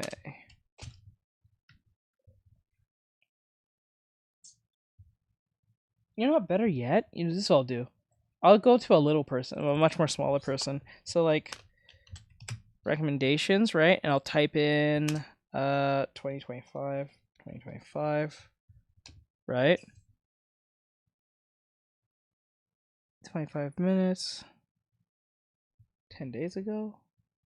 Best manga releasing in 2025. Okay, this is not bad. This is 27 minutes. I think that's a little too long, but wait, hold on. 4 days ago, the next big anime. Only 16 minutes? Fine. We'll do this one. What's up, guys? It's me, Deshaun, and today we'll be reviewing the next big Rash Plays. Okay, so this is Rash Plays. This is why the next big anime of 2025 failed. Togen Aneki, I think, manga review.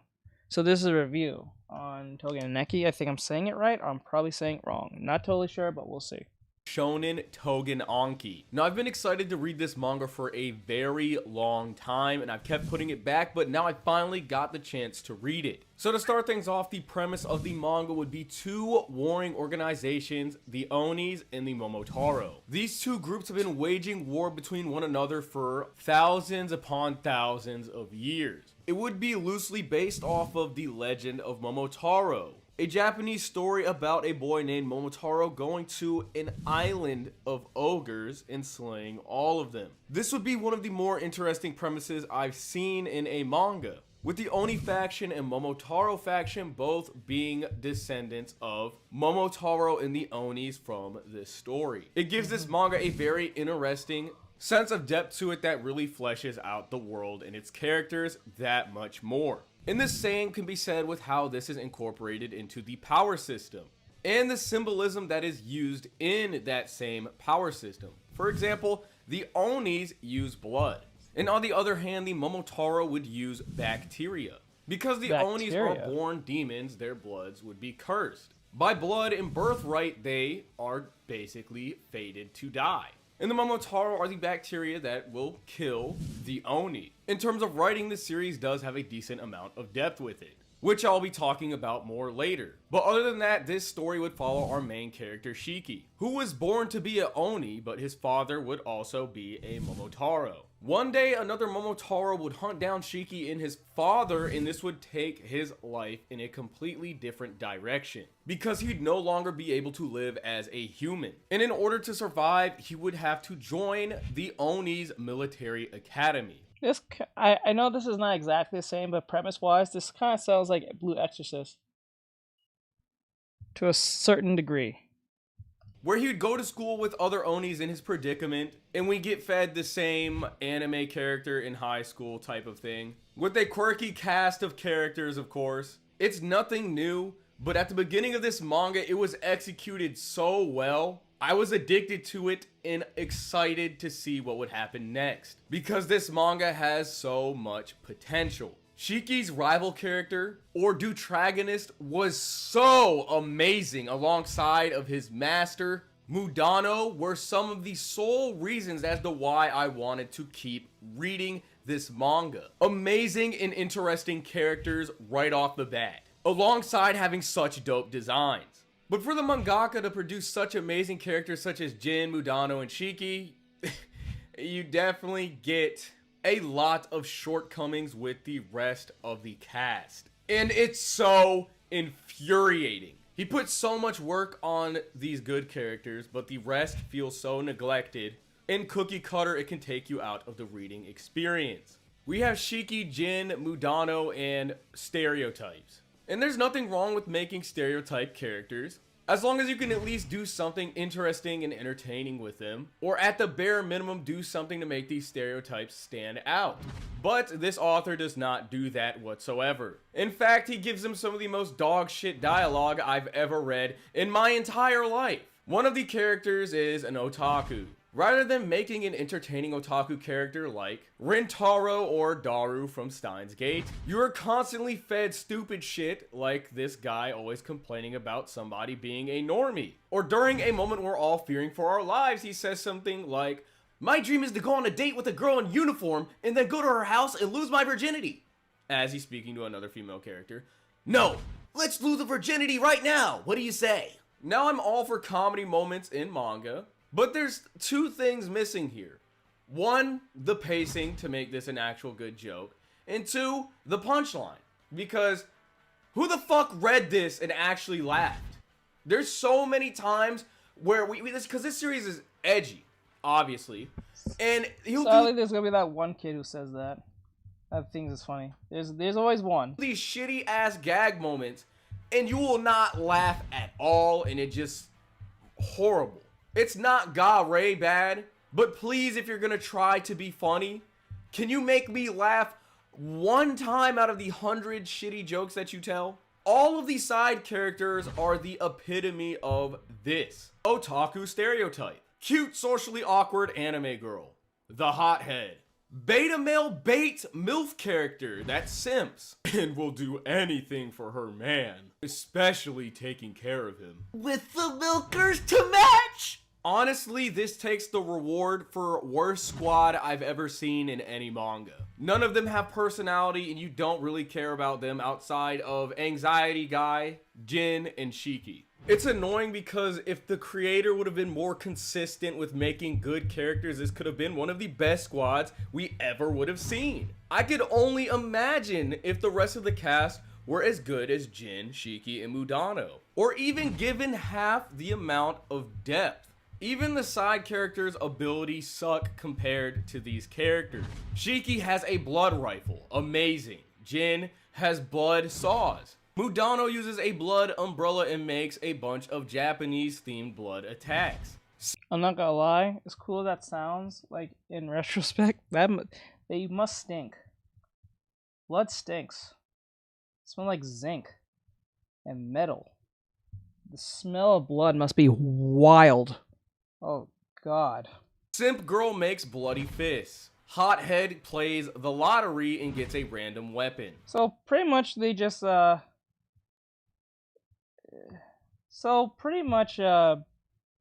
Man Wonderland concept, I guess, to a certain degree.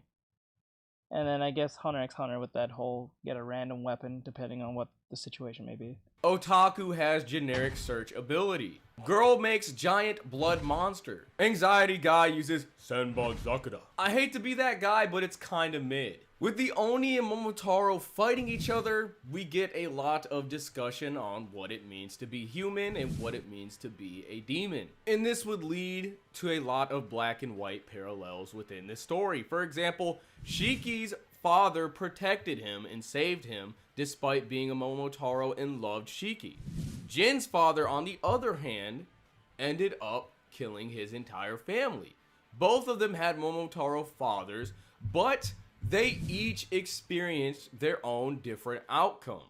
Two sides of the same coin. Fire ass writing. And some of the best moments in Togen Anki would be the sentimental ones. I would sit there and read and be like, this man is cooking. Like this moment when Jin is fighting a Momotaro and she has this barrier ability.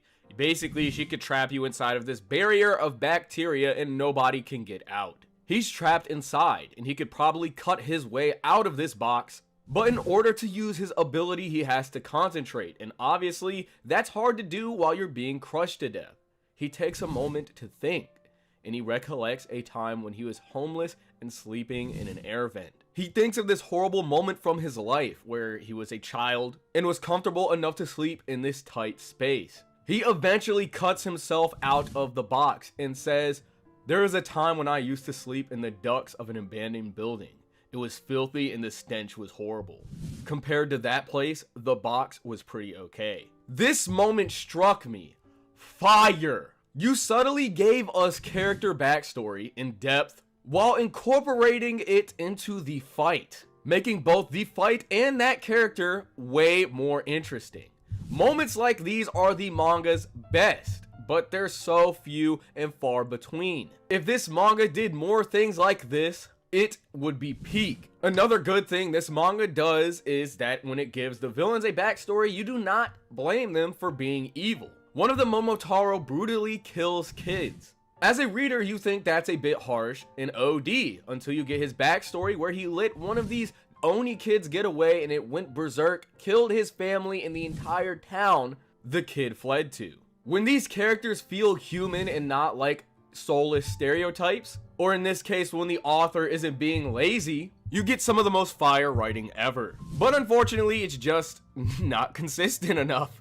And I really wish it was. And in terms of the abilities in the series, they're not that interesting either. So the fights aren't all that entertaining. I keep saying this and I'll say it again. I hate it when we scrap for 1 or 2 pages and it ends in a one-shot. The stakes are high, the main characters are getting beat up, but then they win by powering up and one-shotting the villain. For example, when Shiki fought, in my opinion, probably the most entertaining villain in the series, Tsubakiri. For once, a cool-ass ability, the dude's manipulating gravity with bacteria, and he can manipulate corpses with it. They even add a cool sense of morality with this guy's ability because if you're, manipulating dead bodies, that's not the coolest thing to do. Now, this fight was very entertaining. But, like usual, main character gets power up, special form, special ability, his hair starts to glow, and he one-shots the most interesting. Okay, just before my sister just gave me a new drink that she's working on. My god, this thing is amazing. I can't even show the whole thing on stream, sorry. Just wanted to say something, but like, this is amazing. Look at this, this thing's crazy. What, is that a cookie? That looks amazing. Look at this. This looks amazing. I'm sorry. Don't mean to really cut it off, but like just to let everyone know what I was doing.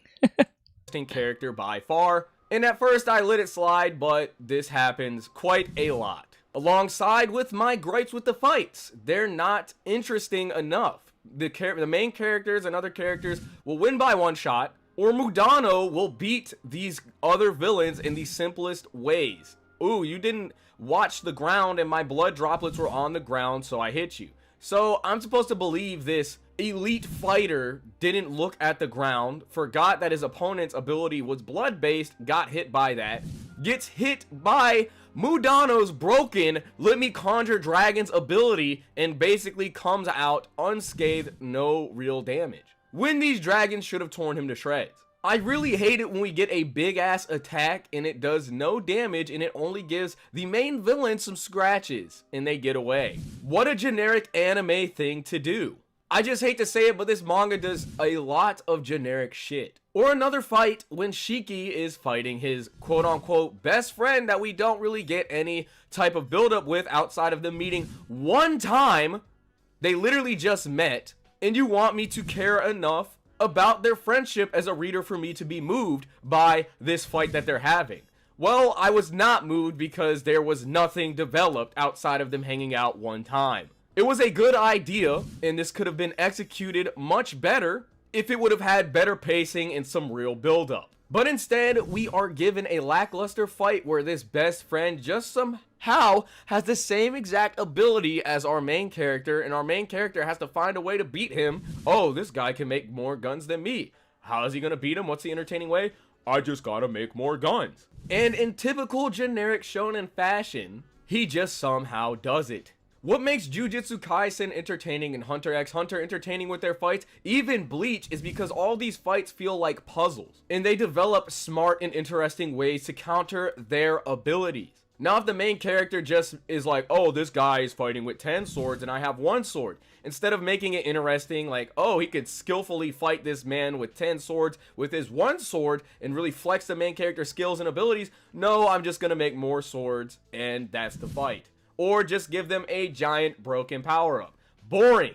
I don't like, that's not fun to read. And I guarantee you everyone that's read this shit was straight-faced while reading it. Unless this was Baby's first shonen. And you know, we get a lot of good parallels between the Oni and the Momotaro, but every other shonen does it. Bleach does it better, Fire Force does it better, One Piece does it better with the Marines and the Pirates. The best thing it has are these brief moments when the writing goes above and beyond. But other than that, in its entirety, this manga isn't really doing anything special that stands out. In the art, at first I kind of liked it, but I just kept reading it and just seeing more flaws. And you know, sometimes I was just questioning myself, what in the dog shit indie manga am I fucking looking at?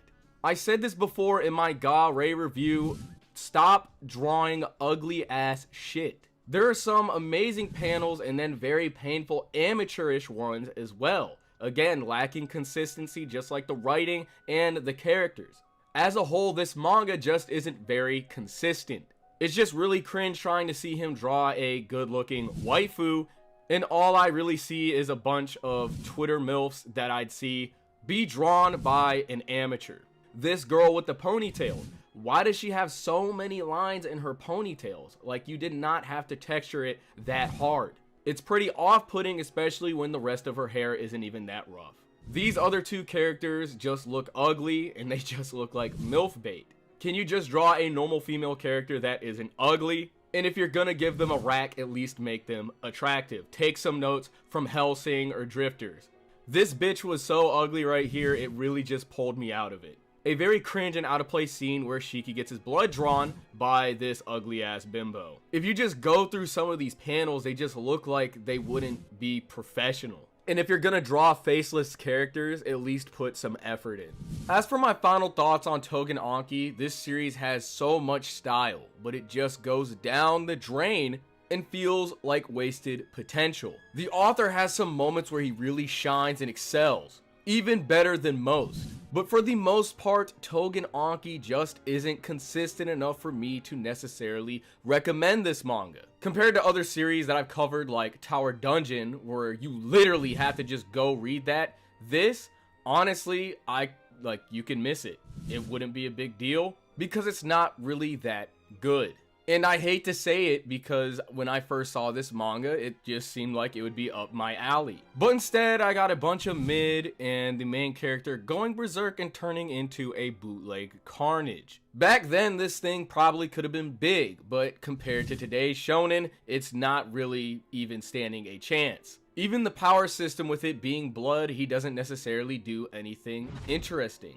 Blood and bacteria. It's like he thinks of a random ability and just calls it that, instead of making something interesting and innovative that fits within the theme of blood and or bacteria. I know that this series has a lot of fans, but my thing is, I really doubt there are people that like this series more than Jujutsu Kaisen, Fire Force, or even something even more obscure like Sakamoto Days or Undead Unluck.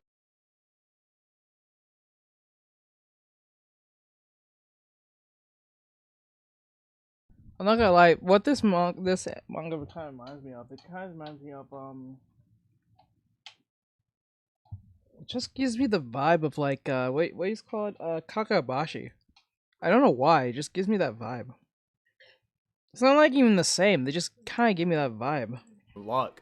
Because unfortunately, Togen Anki is just a series that you'd read on a rainy day and it doesn't really stand a chance with those other titles. That's why I can't recommend it or even give it praise, because compared to other products, other manga, they do the same job but better.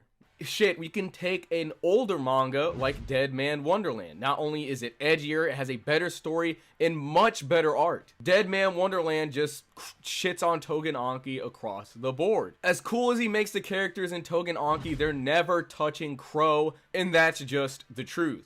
I don't care how cool Mudano is, he's never going to be as cool as somebody like Crow. And the writing is not ever going to be as good as Dead Man Wonderland. Now, unfortunately, I am not going to keep reading this series. I don't know, maybe if it gets better, I might give it a second chance. But as of right now, I have no interest in wasting my time on it. If you do like this series, please comment down below. Maybe convince me to give it a second chance. If not, recommend me some other manga. If you are a manga creator and you want me to review your series, let me know in the comment section down below and we can talk business. Now, if you like this video, don't forget to like and subscribe and check out our other videos. Now with that, I am out. Okay. So, that was interesting nonetheless. It's funny because, hearing about this manga, this came out 4 days ago. So this wasn't like made before the anime, because there was an anime already. It was already announced. There was a trailer and everything. It's kind of funny that no one's talked about this till now, unless this. I don't know if that's weird now. When I think of it now, because I saw the trailer and it looked interesting, but I don't know. Weird. All right, that's enough of that. If you guys enjoy this, like, share, comment, great stuff. This is from Rash Plays. They have 47.5 subscribers and all that great stuff. If you like what they see, or what they talked about Togen Anki, I think I'm saying it right. Give them a follow. Link in the description. The video will be in here and their channel. So if you want to check them out and see more of their commentary, check them out as well. So with that said, later. And this is also sponsored by Factor 75. If you want to try out your health meals, or you want to try eating healthier, or want food coming to your door, you want to prepare your own meals or get prepared, try on Factor 75. Now, to be clear, you have to be 1, a U.S. citizen, 2, you have to turn off the Karma or Honey extension for the link to work. And what was the other thing? It was be a thing. There was a third one. Oh, you have to be a U.S. citizen. Something else I remember. Turn off the thing. I think that was it. Oh, and the first 6 people to try out my link that's in the descriptions or on the QR code on the screen will get 50% off on their purchase. So give it a chance. Thank you for watching. Thank you, Factor, for sponsoring this stream / video. So I'll see you guys in the next one. Laters. Alright, so now we're going to go to our next video. Sorry, this shake is amazing. She made me shake. So what we're gonna do, we did our 2 videos for anime. Now I want to do a video on 2D animation die.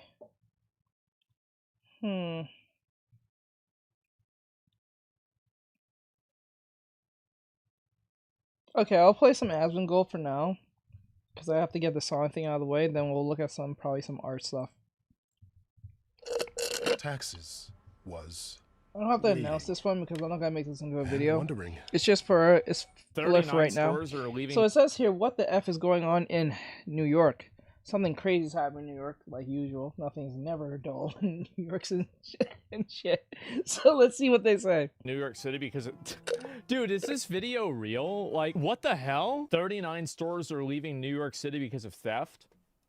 The NYPD is looking for several suspects in a drugstore burglary pattern. Police say the suspects were involved in 8 different incidents where they tried to break into pharmacies by breaking their glass doors or rolling down those heavy security gates. That would make sense. Great, just what we need. A new robbery pattern targeting pharmacies in New York, many of which are having problems staying open. With Walgreens, CVS, and Rite Aid closing a combined 40 locations in 2024 alone, leaving New York with about half the number of pharmacies it had just 10 years ago. Before our leaders thought it would be a good idea to stop sending thieves to jail where they belong. We've spoken to several managers at various drugstores around New York City. Though none would go on camera, all tell us they've seen an increase in thefts. Millions of dollars in stolen goods seized in Queens and put on display for the cameras. There's this huge problem that people think that it's okay to steal shit. And they view it's like I think that there's like a huge difference between somebody stealing like diapers and somebody stealing A flat screen TV. I bet you guys say that. There's a difference between someone who's stealing diapers, baby formula, or something like that, compared to someone who's stealing literally a flat screen TV or the newest Xbox. Bet you he's gonna say that. Like fake eyelashes. Or that. Fake eyelashes. I do. I think it's totally different, right? Like cosmetics, yeah. What is this? A TV? Yeah. No, what about piracy? Piracy isn't good, but there's no zero-sum environment. Like, theoretically, everybody could have a copy of, I don't know, Gladiator, and it wouldn't affect anybody's copy of Gladiator. So it's totally different situation. Piracy is totally different. The thieves had an eye for cosmetics, beauty products, designer clothing, and accessories. Yeah, we're not talking about stealing, like, milk and diapers. Baby formula. The shoplifting concerns are part of a growing trend in the city, but due to current laws, many of those arrested were released back on the streets to do it again. This man just came I love in, how, grabbed like, a whole bunch of makeup. I love how they have catch and release. You know, the only other time I've ever heard of the word catch and release or the term is with fishing. Like, these people, they think they're fucking sardines or something. Yeah, what is this? Stuff that was on the side and just ran out. Security tried to stop him, but he was already gone. Raphael and Sean Martez have been getting their prescriptions filled at this Walgreens for at least a year. They believe shoplifting played a role in the store's closure. They have it locked up because sometimes they get boosters that come in there and steal their stuff. I don't know if they're stealing it from here or stealing from another place to sell it. Booster, big surprise. It's just people that steal shit. Here, these plexiglass screens and all these other inconveniences creates additional friction, and friction is the death of retail. And it's like nothing is being done. So do you feel like it's getting bolder? Yeah, it definitely is getting bolder. To me, I would say that having to speak to an employee to get something out of a shelf is a huge deterrent for me wanting to shop at that store. I honestly, the reason why I don't want to talk to a lot of people, waste my time. It's inconvenient. I don't want to interact with anybody. That's it.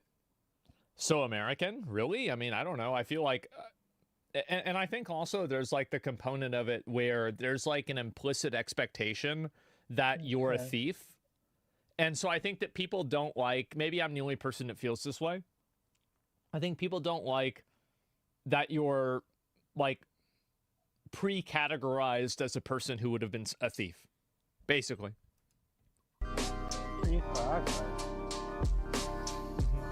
So, nearly half of New York City's drugstores have disappeared over the last decade as retail theft continues running rampant. But what nobody's talking about is all of these pharmacy closures. They're happening 1 year after our leaders promised to get tough on shoplifting, a promise many businesses are still waiting for them to keep. And sadly, if you walk through any pharmacy in town, you'll be greeted with all the signs that the high crime environment afflicting our stores is here to stay. With location. Yeah, we have this at Walmart. Like you have, I mean, now they got underwear behind these things. Like, I told that story about underwear 2 or 3 times. I'm not going to tell it again, but, like, I mean, it's hair coloring and underwear. That's it. Wow. Just throughout New York locking up their products because here we won't lock up our criminals. Because stealing here's been decriminalized, making New York a breeding ground for professional criminals who take things that aren't theirs and then sell them on the internet or on the side of the street somewhere. Perpetually funding illegal retail arbitrage businesses that will exist as long as shoplifting here remains a non. It's also a good point is that... and you know what's wild? You know what's the weirdest thing? They'll go to the store, steal the stuff from the store, and resell the stuff from the store, but they won't steal from each other.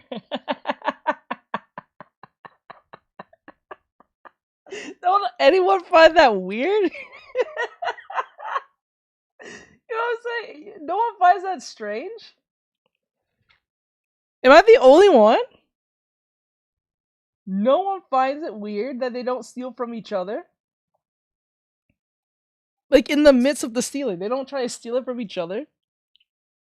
And then, look at the dude. He laid out all the tools on the floor, right?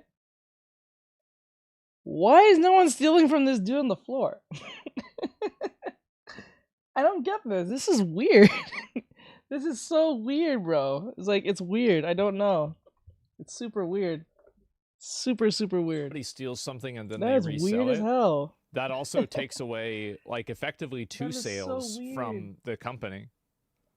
Because, like, if you Oh buy my it from God. somebody who stole it, well, not only did the person take the inventory away from you, you Mhm. also didn't secure another sale as well. It's really bad. Available misdemeanor, provided it's peaceful shoplifting that doesn't escalate to a physical altercation with another person. As for some reason, our criminal sympathizer leaders don't think destroying security barriers or cutting security tags counts as violent behavior. And that brings us to the real reason why New York is losing so many pharmacies, leaving many neighborhoods without... I don't know how you could say that's not violent behavior. Anytime that you destroy or alter property in a way that's malicious, it's obviously violence. Like, I would say that, like, I mean, don't you define violence by, like, it's basically malicious physical action, right? Yeah. Behavior involving physical force intended to hurt, damage, or kill someone or something. Yeah, okay. So, yeah. Not an object? No, it's a thing. Yeah, I mean, that's what the dictionary says, right? And so, I don't know what else to say. A viable alternative to get things like prescription medication or everyday basic items. Many of these businesses are already struggling for a variety of reasons, and as retail theft continues to creep up, it erodes whatever was left in the store's margins, leaving them no choice but to shut down. Ooh. Something Walgreens alone did 22 times last year, leaving it with just 189 locations left in New York. I love how the However, as you're only about thing to that's see, left retail is theft water. isn't just a problem. Like, if you go back and you look at it, like, it's just Just water. They're not. People stole all the sodas. Maybe people don't like cranberry juice that much. This proves that more people will steal what they don't need compared to what they do need. They bought. He. Asmongold's not wrong. He just said they stole the whole. They stole the sodas, the juices and everything, but they didn't steal the whole. Yeah, Walgreens is on lockdown, boys. That's crazy. For pharmacies that end up closing, it also raises the cost of living for every New Yorker, even those who already buy everything online from places like Amazon, revealing that as criminals loot and destroy these businesses, they're actually destroying New York City itself. People try to make the distinction between how violence is defined in the eyes of the law and not the eyes of the dictionary. That may be different. They are interpreting what that means themselves. They are the ones that are inventing what the law says. You can't make an argument to authority when you're the one that's the authority. Turn on the magic with Display Lumino. Meet the new generation of illuminated wall art with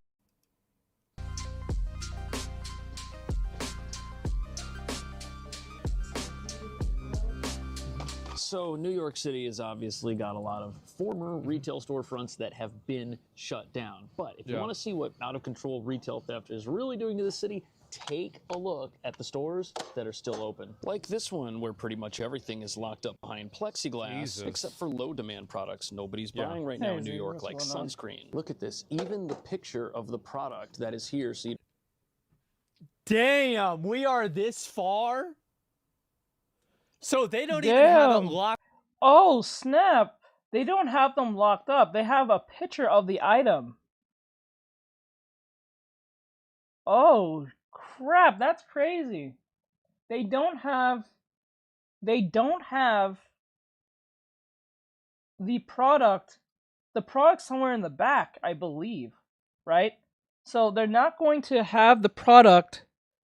Whoa, that's crazy. They have a picture of the product on the pricing. So as soon as you want it, you have to go to like an employee and show them what the product is, so they have to go get it. Locked up. They have a printing. Oh my god. Oh my god. That's crazy. I don't know how to feel about that. That's wild. That's sad. Blame your politicians for that one. You cannot tell me that's not a politician for not much, just trying to find drawing inspiration. I got you, bro. I understand. I don't know. I don't really make that be my thing. I don't like looking for inspiration. I just like, oh, that's just me. I don't know. I've never seen something this fucking ratchet before. This is amazing. Wow. Not only is it locked up, but it's only a picture of it that's locked up. Wow. Yeah, it's an NFT, yeah. Don't steal the actual You're site, right. even it's locked up, so you don't steal the picture. But on top of all this in-store security, you'll also see something else, a blinking camera array on top of this CVS with flashing lights meant to scare criminals into thinking the police could be inside or at least watching. But sadly, none of this security is having the intended effect because our stores are still shutting down. It's terrible what's going on. Raphael and Sean Martez have been getting their prescriptions filled at this Walgreens for at least a year. They believe shoplifting played a role in the store's closure. I have seen it happen right in front of my face. This man just came in, grabbed a whole bunch of makeup stuff that was on the side, and just ran out. Security. So, as you can tell from all this security plastic, these places are getting robbed constantly, I sometimes realized you right were in drawing front Sonic. of I paying used to customers. draw And look at all the in, cracks around this Well, I product mean, you're not locker going to this try tide. to... It's I'm just doing this almost for as if animatic. I would I mean, you're not going to try to model fucking right now, go but and fight somebody I have over to do this. Like, I mean, for if Saturday, I so. was at a store and I saw somebody stealing something, if I could, I would maybe report them, but I sure as hell wouldn't try to stop them. I sure as hell would not. Like, absolutely, I don't want to deal with that. That's not my problem. I don't work there. Fuck that. Shoot them? Nah, you can't shoot people like that. I mean, maybe the store can, but yeah, that's it.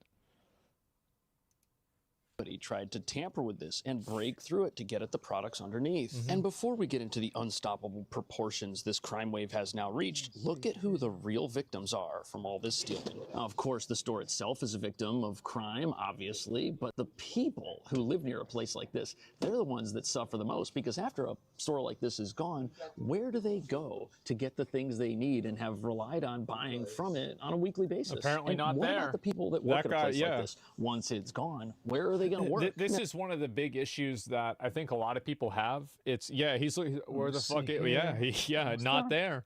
And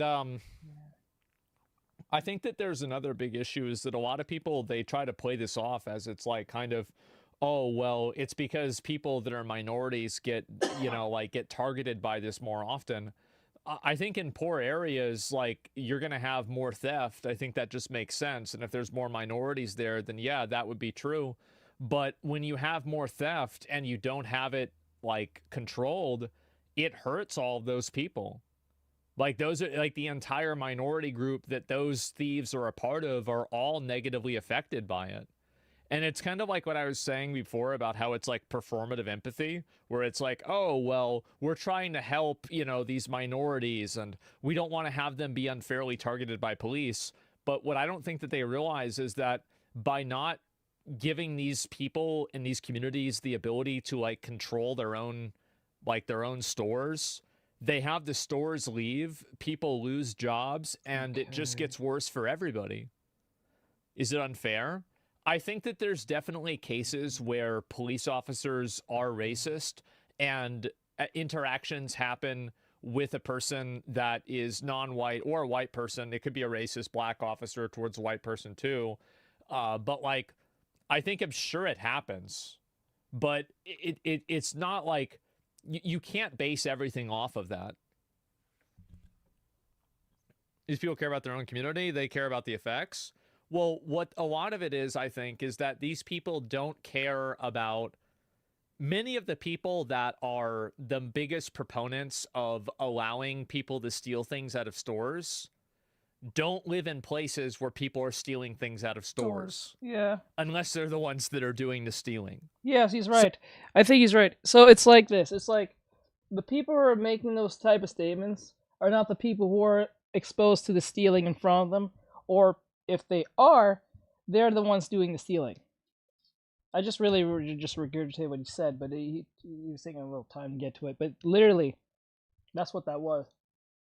Like, so if you're making this statement, either you're the one stealing or you're not around this enough to affect you or bother you enough, you know. So in a lot of cases, what happens is that it's these, you know, in general, like ivory tower, upper middle class, gated community people that are trying to dictate to these lower working class people that no, it's actually good that you can steal things out of stores without realizing the second order effects of Goes to them. Eventually will trickle down to those gay communities, because like if the poor people don't have what they have to do what they need to do and it's taken away from them, what they're gonna do? They'll have to reach out more further, just get to their Walgreens, get their prescriptions, or in case they be in the areas that is considered rich. And now what happens is those people who are telling other people that those stealing is not that big of a deal, those stealers will eventually come to their stores, come to their place, and then they're going to be having the same problem, and then they're going to be like, what's happening? Where's the cops? You know what I'm saying? Of what that stealing causes. It's a trickle effect. That's what I was saying before about like the selfish altruism or like performative empathy, and about how doing it in order to make yourself feel good or sound good ends up hurting other people. Don't act how I did this. It works. Oh yes, every time a store like this shuts down over crime, the brand always says that they'll do everything they can to redeploy their workforce to other locations. Of course they will. But that just hurts everybody, because now the people who work at those other locations are going to have less hours because there's now a surplus of workers. Yeah. If the workers that were at a store that closed can even... And it's also like if you're a worker there, so like if you assume that, like let's just use a little bit of logic here, right? I mean, for like, who's ever done logistics for a company or for an organization or for anything before? Let's say you have 6 workers. Each worker is allocated to be active 80% of the time or 90% of the time. If you are working at capacity, because it's logical that you would not overhire, you would probably want to have the closest percentage of employees to work as possible, right? That's why, for example, Taco Bell doesn't hire as many people to be working at 3 a.m. versus 3 p.m., just as a random example. And so now what this does too is it makes it to where the employees are now getting stretched even thinner because they've already got 2 jobs that they have to do, right? They have to maybe maintain a store area, and they have to also check people out. Like this happens at Walmart. How many of you guys have been at Walmart and there's one person working the electronics section, and you have to wait for this person to talk to 2 other people to ring somebody up, and then they have to go and unlock the thing out of the jewel case, right? All the time. Yeah, exactly. And so, like, what does that cause? That means that worker doesn't have as much time to rest. It's more strenuous on them, and it's more difficult for the workers in general. Yeah, dude's busy as hell. Yeah, exactly. Like, you don't even have, like, a moment or 2 to rest, because you guys know, like, I don't know. I mean, I've only had, like, really 2 jobs my whole life that are, like, streaming. But most jobs, like, you're not working 8 hours straight. You're working for like maybe 10 minutes, and then you stop and you like recalibrate, and then you do something else for 10 minutes, and then you do something else, right? There's going to be like intermissionary periods. The fact is that now, not really. I think so. I mean, yeah, of course, right? It's like, for example, like you finish a task, and then you have to submit your task, and then you have to go get the next task. Logically, right? And so all the time that happens, you're going to have transit time with anything. It's travel time, effectively. And no cool on this one? No, I think so. Not anymore. They min-maxed it. I don't know. I mean, I'm sure that I'm sure that there's some jobs this isn't the case for. But I think in a lot of cases, it's very regular to have small intermissionary periods while you're working of maybe a couple of minutes until you do the next task. What? Bro.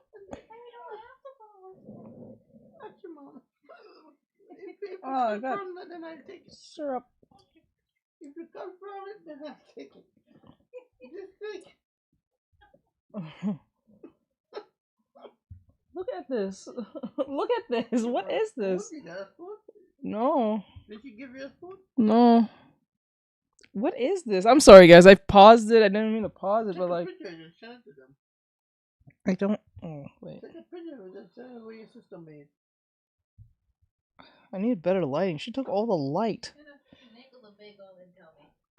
But I can't go back for Okay. Okay. What? Okay, there we go. I need a spoon. I need a spoon. Oh, sorry. You just gave a whole thing. I'm just holding this thing. Okay, guys. I'll let you keep play. I'm sorry. And what I'm saying is that oh my God. situations and systems like this remove those intermissionary periods or they make them smaller. And that way people don't have as much time. Social services? Yeah, exactly. The hardest thing is obviously finding products to sell and then getting authorized to sell those products. So with Ecom Authority, they've been able to do that. We're going to set you up on. Yeah, there's going to be downtime. Get to whatever location they've been redeployed to. But even if the workers can get to the new... True as fuck. Yeah, of course, right? I mean, yeah. And also, like, logically, you would have to have downtime because almost no work is completely synchronously the exact same performance the entire time. So you're going to have ups and downs, right? And so what I'm saying is that these downs, there's a lot less of them if you have to do all these other activities.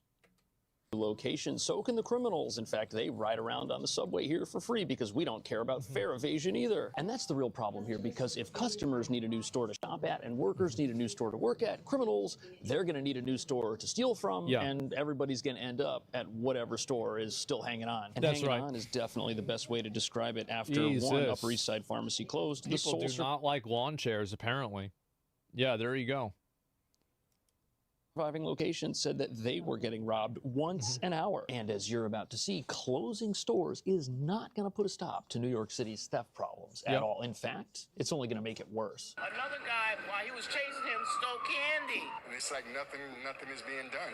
So do you feel like it's getting bolder? Yeah, it definitely is getting bolder. Walgreens said only economic headwinds are making it too difficult to cover. So the reason it seems like theft is getting more out of control and thieves are getting bolder and more brazen is because they have to. You've got the same number of criminals, but now you've got fewer stores to steal from. Like this CVS right here. Its theft problems definitely got worse after the Walgreens, which was across the street, shut down. When that happened, this is like what happens when I remember people tell me this. It's like when I go offline, the roaches scatter.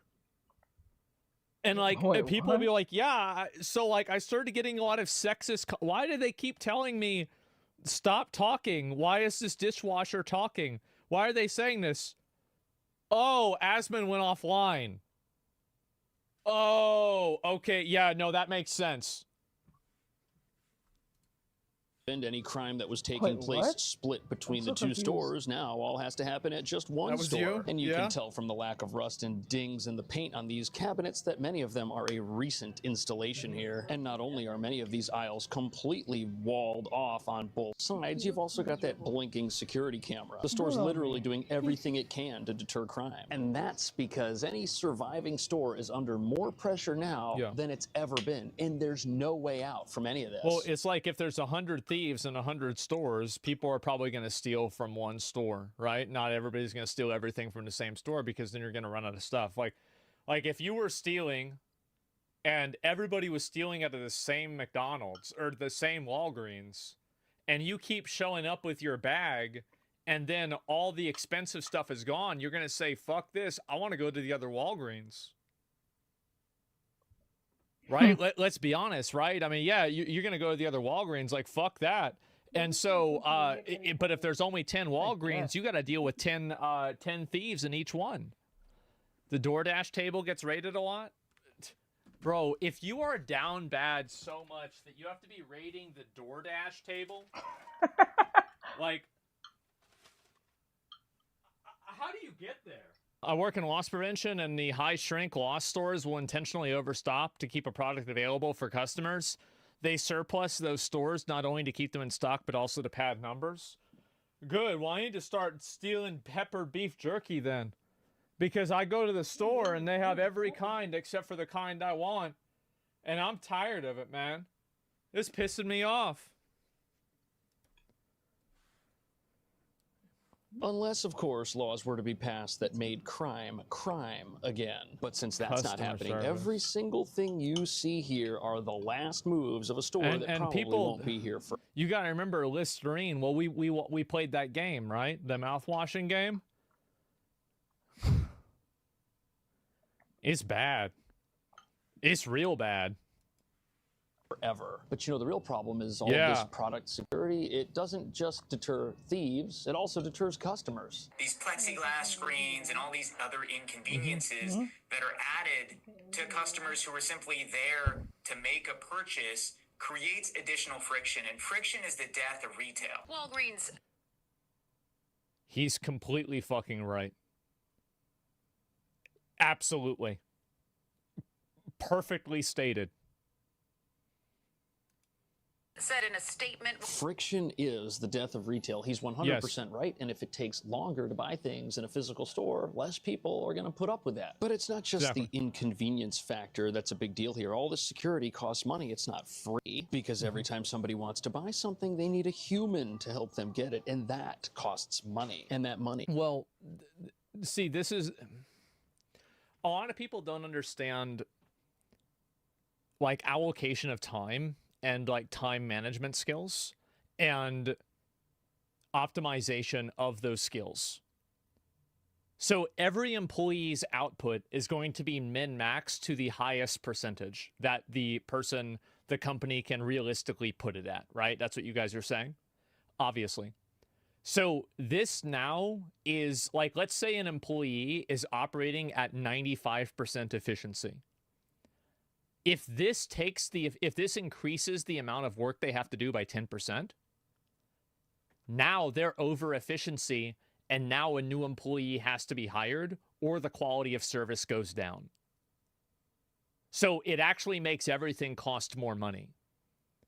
And like, this is one thing that like, so, all right.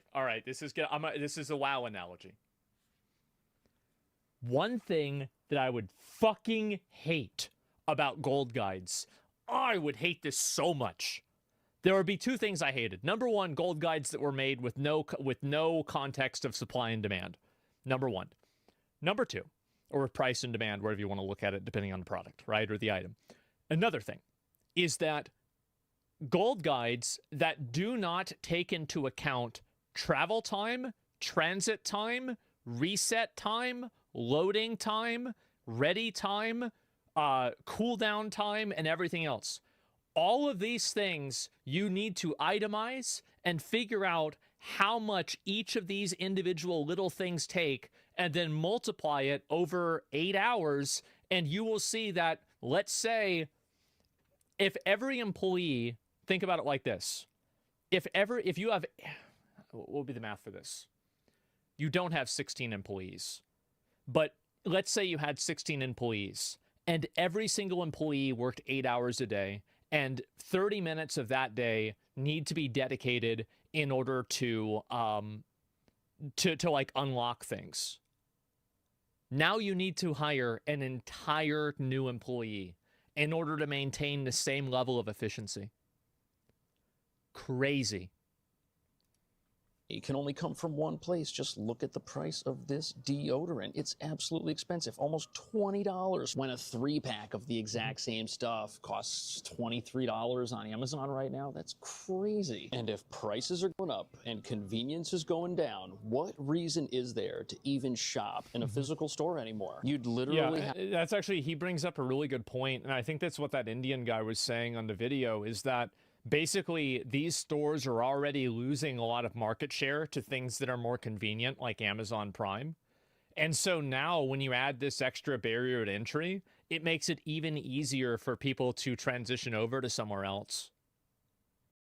What's up, my friends? It is review time. Today I'm going to be reviewing... He's not wrong. It just kind of pushes the idea of that now. That's it. Amazon has this for $3.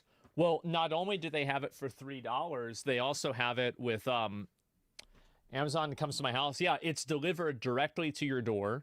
You don't have to pay shipping because you have Amazon Prime. And if there's a problem, usually you can return it. It's annoying, kind of, but yeah. They send it to your fat ass? Yeah.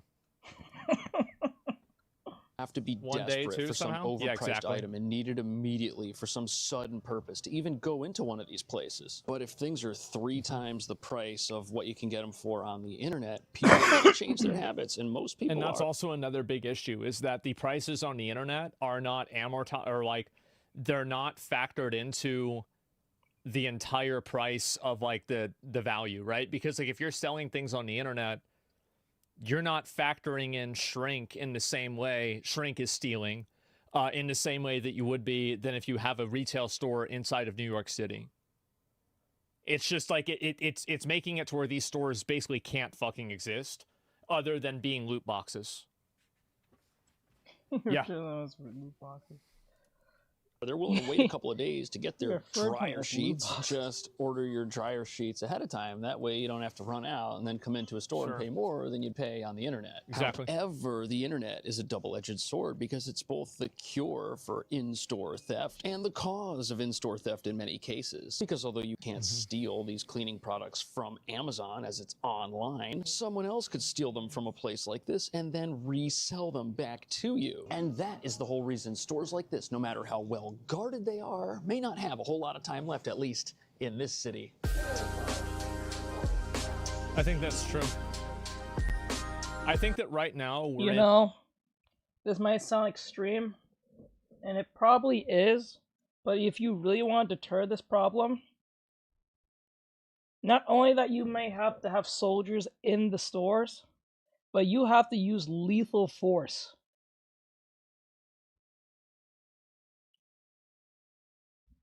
To send a clear message. If you go and steal this shit, you are going to meet lethal force. There will be about 5 officers in each section of each store. Fully readied up to go. Up to the brim. In tactical gear and everything. And if you even sniff out trying to take in a Snickers bar, you will be lit up. I think that will that will solve the problem almost instantly. I know that sounds very extreme, but it's not going to get any more better. People tend to learn when lethal force is in play. Look at Squid Game. Remember, they thought they was playing some stupid game in season 2 and even season 1 at the very beginning. And then when lethal force was into play, everyone started realizing, I'm going to start being on my A game from this point on. I'm just saying.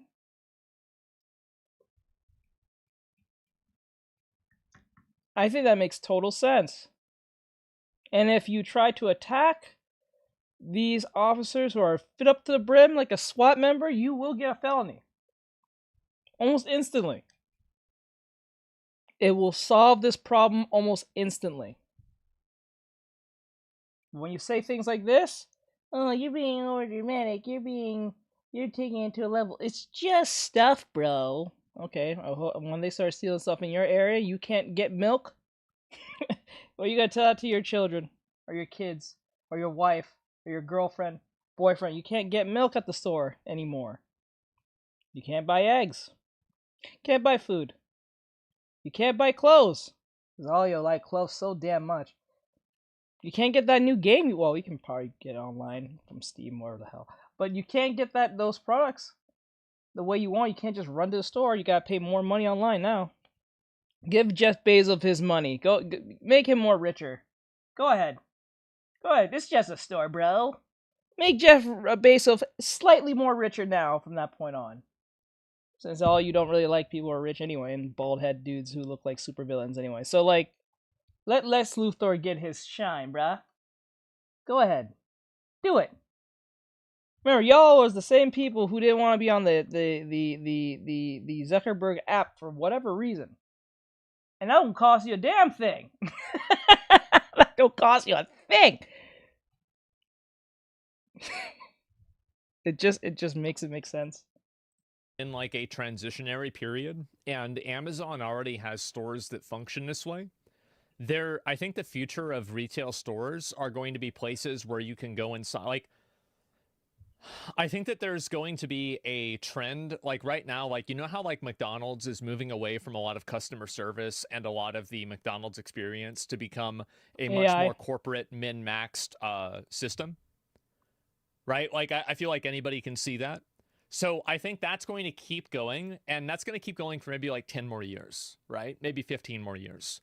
But what I think is going to happen after that is that there's going to start to begin and it's already happening, but it will be it'll be at like where at that point you're going to have more people. I was thinking about 3 different things at the same time. I totally forgot what I was going to say. Let me scroll up and read what chat was saying as responding to what I was saying. Automated, right? And so anyway, these stores, there's going to be a growing demand for people. I disconnected. And there's going to be a growing demand for people to have in-store customer service. And that's why, like, for example, and this is like a really, really weird abstract example, but hopefully you guys can appreciate it. Do you know this scene in John Wick where he goes in to buy the suit and he's talking directly to the guy, and then he's talking directly to the suit maker, and then he's talking directly to the guy that makes the guns?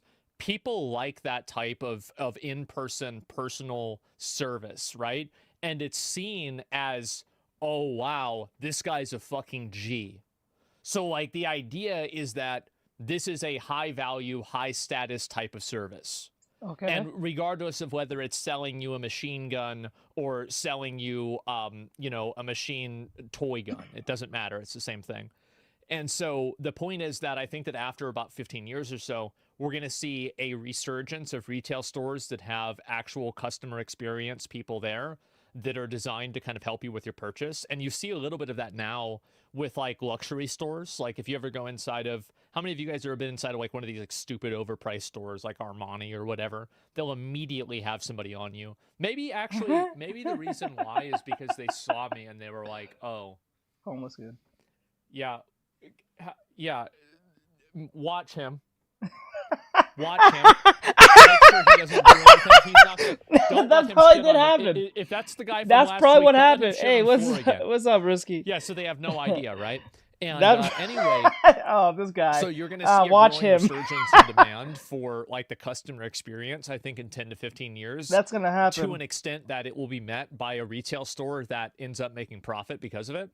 But what I think we're going to transition to a lot more of right now is that we're in like this weird middle ground where we have a tremendous amount of technology, but we don't have the technology calibrated in a way that's efficient. And so you're seeing Amazon, and there's also certain places in the EU that do this as well, that automatically charge you based off of the objects that you walk out of the store with, and you walk into the store with an amount of money. Oh, yeah, I heard of this. So, like, you go into a store, I think or China's kind of doing this already. I know there's been some, like, testing stores that does this with Amazon specifically, but it's when you go into the store, right? And I don't know how it works. I think you have to, I guess, convert your money to, this happened back when I was at the convention. It was weird because you can't use, it's like a weird currency thing where you have your money, right? You have say you have $100. You can't just go around the store and use $100. You have to take your $100, go up to the venue kiosk thing, submit that $100 into a card, and take that card and buy stuff in the store. And that money is specifically for that place. So it's kind of like you're buying a gift card for that place and that place alone. It's their own currency. And how this works is when you put money and you load it into that card, you go into the store, you get the items that you think is worth your time or whatever the hell you're buying, you put it in the cart, or you just take the item, put it in a cart, and you can leave with it without even doing a single bagging, if you want to or not. And what happens is, you walking through the store, it will be a giant queue. It don't have to scan the items. It will scan your whole body through like a X-ray thing, and it will detect your card, whether it's flipped up or down, wherever it's on your person. And then as soon as you walk out, whatever's on that card will pay for the stuff that's in your cart, I think. Or it's like you put your card in the cart, in the literal cart, and then you take the items and you put the items in the cart. And as you're putting the items in the cart, you can see that the money the items that you're putting will transfer the value of stuff that you have to the amount that you have that you can buy. So you don't even have to like do the whole gifting thing, like do the cashier stuff. You don't need a cashier. You are literally the cashier by just putting your stuff in the cart instantly, and it's already being paid for as soon as you walk out. So you don't have to question if the stuff is too high or too thin. You can see it instantly on your cart, or whatever the case may be, and then it's already loaded up, so it's already paid for as soon as you put it in, and then as you leave, that's when it's paid for, or something like that. It's supposed to be like a futuristic. That's how everything's gonna be like purchased from now on, instead of using money. And given the point of where we're living, I don't even think it's gonna be with US dollar, because you know how that's going. It's gonna be mostly for like, sadly, Bitcoin and all that stuff. So like that might go down that path. So it might be a Bitcoin thing, like a US Bitcoin thing, or it's gonna be a specific cool drawing. Thank you, I appreciate it. It's gonna be a specific way of currency for each store. So each store will have their own currency. This is why I learned back when I was in at the convention. I was so annoyed because I just wanted to buy food at their restaurant, but they won't let me because they said you have to buy their currency with regular money. So you take your regular money, you buy the currency from them, and then they load it onto the card, and then you use the card to do it. It's freaking annoying. It feels like a fucking inconvenience, but it is what it is. Right? Like on a card. That was fake? Well, if it was fake, it's going to be real. And what's wild is like the kiosk machine is from China. The irony is that it's from China. You can see the Chinese writing, and then it has a bunch of like Chinese words, and it starts off Chinese first, and then you can turn to English if you want to. But it's overall from China, so it has Chinese stuff. It's so awkward. It's like right on the nose. Do you really think that that's not going to happen? You're talking about Carl, right? Yeah. Mm-hmm. Because like I can guarantee you it's going to happen. That's the smartest and most efficient way of doing it, and I guarantee you that there are billions of dollars being invested right now at this very moment into making that a reality. It does, but it's rare. Exactly. But eventually it won't be. And so anyway, Pilot Store, yeah. It was just some people in India charging whenever you're there. Yeah, well, either way, that's what I think is going to happen. And that's going to be the future of retail stores. It's 2031, and I finally qualify for Mint 55 Plus, an exclusive... Excuse me? That sounds horrific. At least in so like... this right here Look at that. They have literal soldiers. They have literal soldiers in these stores with up the brim. That's how bad the stealing has gotten. That's wild, dude. That is crazy. I don't know how I feel about that. In like the short term. Probably the most No way, you guys don't think so? Walgreens Okay. in the entire city. Not only does it have security cameras, but we're in a brand new train station, which is being patrolled by National Guard troops. And exits are limited. You can't just run out of this place right through this massive front door and then be on the street. No, you're still in. It's crazy how much more civilized things are when there's any authority there. Like you see the National Guard posted up. Maybe you're not going to steal those Cheetos. Leave them on the rack.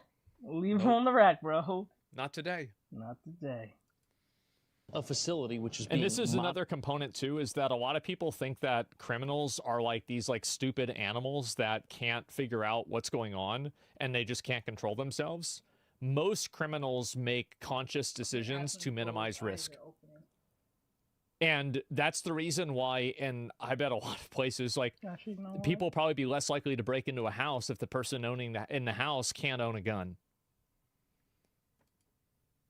But even though you'll see a few more free-range products on the shelves of this particular store compared to the CVS we were just in, there is still a lot of progressive plexiglass in here, These that's are for also sure. Because sadly, even a place like this is not immune to theft. As long as there are resale markets that are not held accountable for the sale of stolen goods, then this kind of conduct is only going to get worse. Here's how it works. A criminal network hires an individual or crew called boosters. After robbing a retailer, they turn over the stolen goods to someone waiting nearby called a fence. The fence then takes the haul to a home or warehouse where a cleaner removes anti-theft devices or marks. So there's a couple angles to this online retail theft component. The first angle is that it makes it very easy for anybody to say that they have a product and to list it for sale and to offload it. And the second problem is that these companies like Amazon benefit whenever something is sold on their site. They take a cut, and some people say that's why they aren't doing more to get rid of illegal products from their sites. However, even though Amazon and eBay benefit from the sale, I think the woman is totally misguided, and her fixation on Amazon not blocking these people. It's impossible to block people that are doing this. These are not like, I mean, if you want to talk about like them being Walgreens exclusive items, this is just them trying to leverage this issue to lower the credit of Amazon because they view Amazon as a competitor. They're not actually looking at solving this problem. They're just looking at a way to badmouth their competitor. of anything, no matter where it's from, it's not the fault of these sites that New York has a massive retail theft problem. A problem which is so bad we've even got to lock up our ice cream with a massive padlock. Look at the size of this thing. Now, of course, you... A massive They got padlock. the drumsticks on the lock. Oh my God.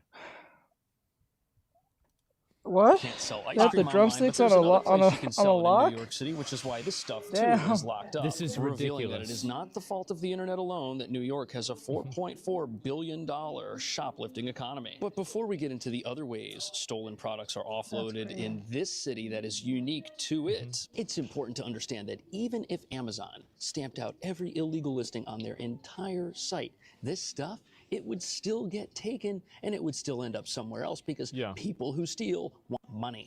And even though Amazon and eBay probably should be doing more to keep the sale of illicit goods from taking place on their platforms, the real problem is places like New York aren't doing enough to stop criminals. It's impossible for them to stop doing that. I mean, obviously, yeah, I mean, it's like what he's saying is common sense, but these are all methods of reduction and nothing is going to make it stop happening. From taking things in the first place. Here's an example of a serial shoplifter with over 100 arrests. How is this even allowed to happen? Like I said, the only way for this to stop is lethal force. I think Rummy said it best in Boondocks. If you want the dude to stop coming to your house, the best way is to do the best what you think you... The best way to do it is to make him not come back, and you know what I'm talking about. Rummy said it perfectly in Boondocks. He literally said the what everyone was thinking out loud. That's it. That's literally it. I'm not even kidding. That's what this is. Most people will deny that's the case or that's not the best show. It is. It is. It is. Let's be honest. Anything that has to deal with lethal force in check, you know it's over. It's pretty much over at that point. Because people are not going to value a product over their lives like that. Very rarely if they do. Very, very rarely. Even people who are like diehard fans of a product will not ruin their lives for a product. Because after in the end of the day, they realize and they know in the back of their head it's just a product. Nothing more. Somebody allowed to commit 100 crimes and still be walking around on the streets? And how are we supposed to expect this person to learn something the 101st time they get arrested that they didn't learn the other 100 times? We're not. And criminals like this are the real reason New York has an out-of-control crime problem. Now, that doesn't mean Amazon is innocent. After all, the more products that are locked up in stores, the more people who will just go online to buy from them. But the reality here is that in New York, you've got a lot of places to offload something that you took and want to resell, and the city's not doing anything about it. Millions of dollars in stolen goods seized in Queens and put on display for the cameras. The thieves had an eye for cosmetics, beauty products, designer clothing. The defendants utilized social media, Instagram, and other online resources. What a surprise. I mean, of course you're going to do that. I mean, that's the smart stuff to steal. Yeah, they're going to steal that because they make the most money off of it. Yeah, it's simple. Makeup is expensive. Yeah, makeup is really expensive for sure. I'm from Brazil, and up until a few years ago, we always dreamed about the U.S. and always complimented U.S. citizens were so right about being exposed self-checkout. Things have changed too fast. The problem is that it's become a politically charged issue, that prosecuting people for stealing is like, it's like a political thing. I think that there's like a lot of issues that have become politicized that I don't think that they should be politicized. Like they should never been. It's just crazy people trying to get their stuff. For example, like police brutality, police violence, body cams, stuff like this, like shoplifting, homelessness, etc. Like these are issues that are really not political issues, but they've been like basically polarized to where like people that are on like one side of an issue, like also usually are part of like an entire group of people. To advertise for the stolen goods for sale, both here and for abroad. So here we've got a multi-million-dollar crime ring, which was busted towards the end of last year. And they didn't just sell on Amazon. They sold on pretty much every website, Facebook, Instagram, you name it. And they also sold things physically here in New York and physically in other countries. Not to mention, you've also got people selling things on blankets on the sides of the road throughout New York. Police see this stuff happening. They walk right by. Nothing gets done about it. It's not even legal to do that without a license. And the sad reality is that New York is just such a big place with so many people living in it that anybody who's got that entrepreneurial spirit and zero morals, and who also might not. People do it. The reason why they do that is just simply because it makes money. And also, like, if you've been laying this stuff out and the police don't do anything to you for it, and you make money, then you're going to keep doing it. I mean, fucking obviously that's going to happen. Like, if you don't enforce a law, it doesn't exist. It's not like laws are not like the laws of physics, like gravity or like something like that. It doesn't like the speed of light. This isn't, they're not real. Like, we just made up the rule that you can't steal things. Like, there's no like, you know, law of physics that's preventing you from stealing the cold flu pack from Walgreens. So if you don't enforce the law, it doesn't exist. I guess he's not wrong.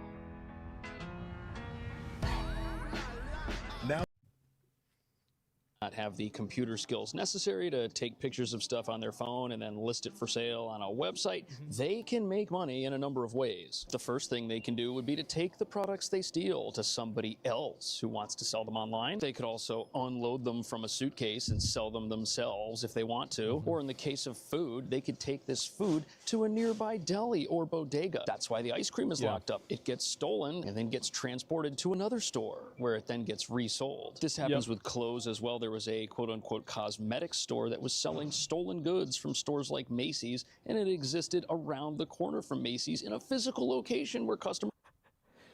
Well, that makes sense, right? Because, like, you like that, because if you want, that's smart. That's smart, yes, because if you put it right next to it, you're going to see people that see the other two. They're like, all right, well, fuck, let's just go over there. Seems profitable, yes. Bro, yeah, genius economy there. Holy shit, steal it back? I guess so. Could walk in, and they had stolen items from pretty much every store. Macy's, Nordstrom's, all of it in their stores, some of it with the same tags that it had on it in the store that it was taken out of. And when you hear about stuff like that, and then you go to a store like this and you see things like ice cream behind bars, and when you see the vans of products parked in middle-class neighborhoods that are like miniature shopping malls that can drive away when the police show up, the full reality of New York's predicament when it comes to theft starts to emerge. It's so big, no store can stop it. And we're at a point now where anything that can be stolen will be stolen and taken somewhere else for profit. And obviously none of this security is a deterrent whatsoever, because you can have as many police and as many National Guard troops as you want. A store like this in a well-guarded area, it's still gonna have to lock things up because criminals just don't care. They know that if they wait long enough inside the store, an opportunity will arise for them to take something that's not theirs and then run off. It's terrible. And right now we've got criminals with hundreds of arrests just wandering our streets looking for new opportunities to do the thing that they've done hundreds of times already. They're the reason. This is the other thing, is like, most of the people that are probably stealing shit are, it's probably the same group of people. It's like, I wouldn't be surprised if the amount of people that are actually stealing, it's like 1,000 people that are probably doing this. And if you just take out like the well, blatantly, yes, probably is a good 1,000 plus, but like, after a while, the working man's gonna get tired of it and just join them. It's just gonna get tiring after a while, and so they're just gonna get more numbers, and then everyone's gonna be a thief. And there's nothing to steal at that point. That's what's just gonna happen. Top 1,000 or 2,000 highest offenders, you will probably cut this down by like 80 or 90%. Yeah, the 80-20 rule. Yeah, exactly. Because like you think about 100, like a lot of people have stolen something from a store once or twice. But 300 combined times between a handful of people, 100 times per person, that's crazy. You cut off the high offenders, and then also there's another effect that has, is that the people that would be the high offenders see that, and they say, oh, all right, never mind. 300 rookie. Yeah, this is a weird American problem. Yeah, I mean, I don't know what to say. My brother steals every day. Yeah, exactly, right? And so that's my point, is that the majority of this is probably happening from the same people that are doing it. If you just locked up the top, I'd say like 1,000 worst offenders, this problem would go down massively. And a brand new Walgreens and a brand new train station still has to lock everything up, even though it's surrounded by people in full military dress. And is Amazon partly responsible for this? Absolutely. They gain new customers every single day. Somebody walks into a place like this and has to wait longer than they want to buy something that they know is already overpriced. But the reality here is that without new laws that criminalize crime once again in this city, more of our stores are going to shut down. More pharmacies this year will close, just like they did last year, and there will be even less places for people to buy basic things. And the quality of life for New Yorkers is going to go down, while the costs to live here go up as the remaining stores do even more to crack down on crime because our laws won't. What do you think about that? Should people who steal go to jail, or should we do something else? Let me know. Thank you. No, people in jail should go to jail, or just meet lethal force. You know, one of those two things. All right, so that's the end of that. I'm not even going to go any further than that. I guess I'll do one more video and just call it a night because it's a slow day today. Wait, is the thing even working? Ryuga Samurai asks, do you take recommendations? Ryuga Samurai said, I was just about to recommend them, lol. Ryuga Samurai said, It's teach, now I can reading. only see the top half. Oh, okay. It's Ryuga now Samurai reading out. said, this is the blood and bacteria manga I was talking about. Oh, okay. Ryuga Samurai said, the MC reminds me of Rin. Yeah. Ryuga Samurai said, lol. Ryuga It's so Samurai annoying that said, now lol. I'm hearing all your Ryuga thing Samurai right now. said, yeah, pretty much. Ryuga Samurai said, teach, can you see the chat? Ryuga Samurai said, hi Artextric. Jolly Ancher 35 Bricks asks, what made you want to draw Sonic today? Jolly Ancher 35 Bricks asks, say what now? Jolly Ancher 35 Bricks said, ooh, face with open mouth emoji, those are fun. Ryuga Samurai said, Twitter MILFs Lamau. Ryuga Samurai said, art style. Ryuga Samurai said, the goat crow. Ryuga Samurai said, look, there's one of your videos. Ryuga Samurai said, it's New York, Nuff said. Yeah, it's New York. A_Karma Chameleon said, shopping through display cases just for batteries and deodorant. A_Karma Chameleon said, hell, they got rid of the self-checkout section at the Walmart by my neighborhood. I'm so sad that I'm now getting all your behind glass. all your messages. Bot Rick's official said, be a support hero today by using commands like support. Aaron Ikes, I said, eyes emoji. co.casterlabs.caff.nated.app.docs.chat.viewer.event_format.dts.rich_message.attachment. Trippin said, cool Sonic drawing. Ryuga Samurai said, it's finally reading, lol. Yeah, I know, right? Retro 8-bit said, hibiscus emoji, hibiscus emoji. This thing needs to be Retro 8-bit fixed. said, amazing drawing, bro. Thank you. Yeah, like the only way to solve this problem is lethal force. I'm just being honest, because if you have to keep making all these different like deterrents just to stop people from stealing the eggs, or stealing the eggs at your Walmart, your local Walmart, maybe it's just time to take it to a notch where they don't think it's necessary. Because when you take it to a notch where they think it's overreaching, that's where you know you just hit the pinnacle point of stopping them. That's how I see it. So, like, if someone says, "Oh, you're being over dramatic because I'm just taking stickers, it's just stickers, I ain't hurting no one," I'm like, well, you're true, you're not hurting anyone. But because there's more of you who think like this, I think hurting someone makes a lot of sense. Think about it. Amazing drawing, bro. Thank you, I appreciate it. It makes total sense. Because what's gonna happen, all you just gotta multiply. For, like, no reason. Because it's like I call it the raccoon effect. The reason I'm using raccoon effect is because if you find a raccoon, right, and you give it a apple or a pizza or anything that is like it wouldn't normally find, or at least wouldn't just do on its own, somehow the raccoon will actually convince his fellow friends and family to follow him. Chameleon said, I see you're trying to make an omelet pumps shotgun. Hope you buy the cheese too. That makes sense, right? So that's how it feels like to me. Like it's at this point, if you want to stop this,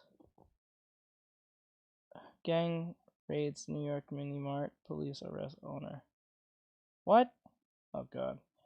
If you want to make this stop, lethal force must be met. That's just how it makes sense to me. Like I said before, Rummy from Boondocks made total sense. If you want the dude to stop coming to your house, Robert, you know what you need to do. It don't sound great. You ain't that guy, but he said that if you want him to stop, you know what you need to do. Just give me the word, and we'll make this work. How this terrible manga artist made millions. Okay, that looks interesting. I don't know. It's just like that's how it is. That's just how it is. Alicia_Grant667 said hello.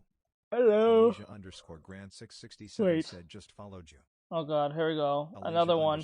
By the way, I create some insane artwork. Would it be okay to share it with you? If you have any thoughts about it, please add me on Discord.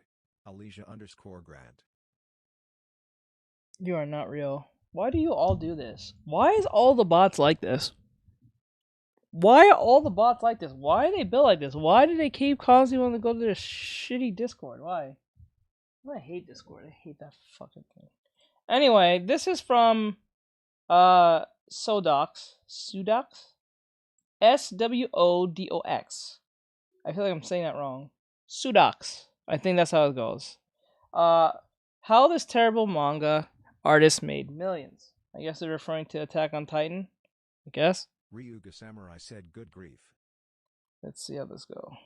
Hajime Isayama is the manga artist behind the critically acclaimed. And just to be clear, the only reason why I'm streaming on Kick is because you never know.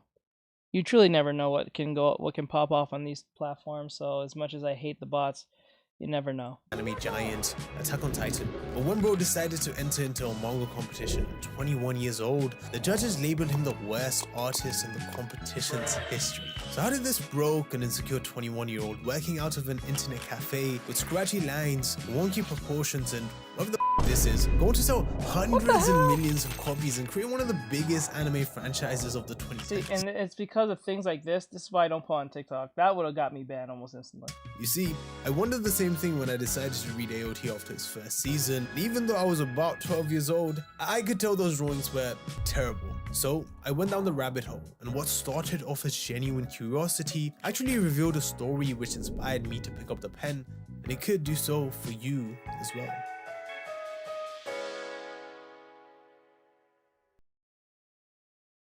It's a hot summer day in 1990s Oita Prefecture, Japan. Isayama watches fondly as his elementary school friends draw, because just like them and a lot of other kids in 90s Japan, Isayama wants to become a manga artist, but unlike his friends, he can't draw. I'll just practice. Growing up in a less than urban area situated within the mountains of Hita, Isayama has been around the same faces since he was in grade school. Thus, being a late bloomer, he feels that he's physically, intellectually, and socially worse than everyone around him. Being different from others, however, also gives him a sense of confidence that maybe he can separate from the bunch and bloom into something even more beautiful. And so, as the days go, oh, dude's just using AI for this. On childhood potential is exchanged for adulthood pragmatism, his friends stop drawing, but Isayama protects his dreams. I was scared of being a run-of-the-mill tree with run-of-the-mill leaves that would blend right into the forest. He doesn't want to lead the typical scripted life of the Japanese office worker, and so he's determined to become a manga artist. Good for him, right? Well, there's a slight problem. Isayama is in high school now, and his father just found something. It's Isayama's drawings, and according to him, they are so bad that he can't possibly support his son in pursuing this career. He simply doesn't believe that Hajime can make it out the hood drawing manga. お前は漫画家になれねえ。お前は漫画家になれんっつって、本人のまず思ったのが絵が下手。But here's the thing. Isayama is an incredibly insecure young man with a superiority complex, which means he has 2 out of the 3 traits of highly successful people. So the 3 most common traits of hyper successful people that they looked at, and it was interesting because the influencer world wants to be like, you have to wake up at 5 or you have to do cold plunges or whatever the fuck, right? But there was actually very few that they all had in common. So number 1 was that they had a superiority complex. They thought they were better than other people and that they deserved more. The second is that they suffered from massive insecurity and feeling that they would never be enough. And third, they had impulse control. And so you've got this combination of people who are like, I want to do this big thing. So this big toward thing. And they've got this big away pain that's like, I'm never going to be enough. I always have to do more. And then they have impulse control that keeps them focused on the goal. And so with a chip on his shoulder, Isayama is relentless, going full steam on ahead towards his goals, submitting to manga competitions, justifying what to others seemed like ugly drawings with quotes such as, just as everyone's handwriting is unique to them, I think my art is idiosyncratic to me in its ugliness. People get a kick out of it and it somehow catches on. And better to have memorable art, even memorably bad art, and stand out. Isayama is now approaching his later years of high school and is now inspired by artists such as Tsutomu Nihei of Flame, Yantaro Miura of Berserk, and George Morikawa of Hajime no Ippo. These are all amazing artists who also stand out because of their artwork, but they stand out because they are good. When you put Isayama side by side with these great artists, you can tell that he falls incredibly short. So in hopes to improve and perhaps get rid of these feelings of inferiority, Isayama enrolls into the Kyushu Institute of Design in Fukuoka near his hometown. But when he enrolls, he is hit with the realization that the students here are a lot better than him. So he picks up the pencil, but unlike what you'd want him to do, which is make good use of his time as a... That's weird. I can't tell if this is supposed to be... Should I make this into an art video for the channel? Or should I make it into an anime thing? Maybe it should be on the art channel. I guess I'll put this one on the art channel. Student and become better at drawing, bro just starts spamming a bunch of really rough storyboards. Because this is not really a recommendation. It's not an anime recommendation or a manga one. It's more of like a... It's a manga... themed inspirational art video. Ryuga Samurai said yeah. Yeah, I guess this is an art video for the art channel. Now, Isayama is not entirely wrong in doing this, because in any form of sequential or visual storytelling, storyboard or neimu as it's referred to in Japan, creates the groundwork for the composition, timing, character acting, and the overall feel of how a story is being presented to the viewers. A great storyboard artist requires an in-depth understanding of cinematography principles alongside the drawing fundamentals. Marco Matteo Mastre, one of the best story artists in the industry, and the author of the renowned book, Framed Ink, showcases how one can use their understanding of the visual language to seamlessly immerse you into their worlds in such a simple yet masterful way. Storyboards, however, also widely vary in style depending on the project is contributing towards. Live action directors like Bong Joon-ho's drawings are rudimentary, but effective for the purposes of filming the Oscar-winning Parasite. Disney story artist Emily Sue keeps her drawings loose and stylized with an emphasis on emotive character acting, a hallmark of the Disney style. Song Yun Kim, on the other extreme, is highly detailed and realistic in his approach to storyboards. Now, the problem with drawing only storyboards as a manga artist, however, is that manga storyboards are very simple. Even the most renowned artists in the industry like Yusuke Murata minimize their storyboards to the level of blobby stick figures. And if Murata was to spend all his time on these without ever making the likes of these, I'm not sure if One Punch Man would have been anything more than a webcomic, and if one's storytelling abilities would have ever been highlighted into the mainstream. But that's what Isayama is doing here. The people around him, his parents, peers, and teachers are judging him very harshly on the basis of his finished product. But Isayama's confidence relies on the fact that he's able to think outside of the box, whatever the fuck that means. Either he's mentally unstable, or he's a genius. Luckily for him, the school he goes to has planned a group submission trip to Tokyo. Isayama finally has a chance to test the waters and show people back home that not only can he talk the talk, but he can also walk the walk. Who was playing this? Fucking...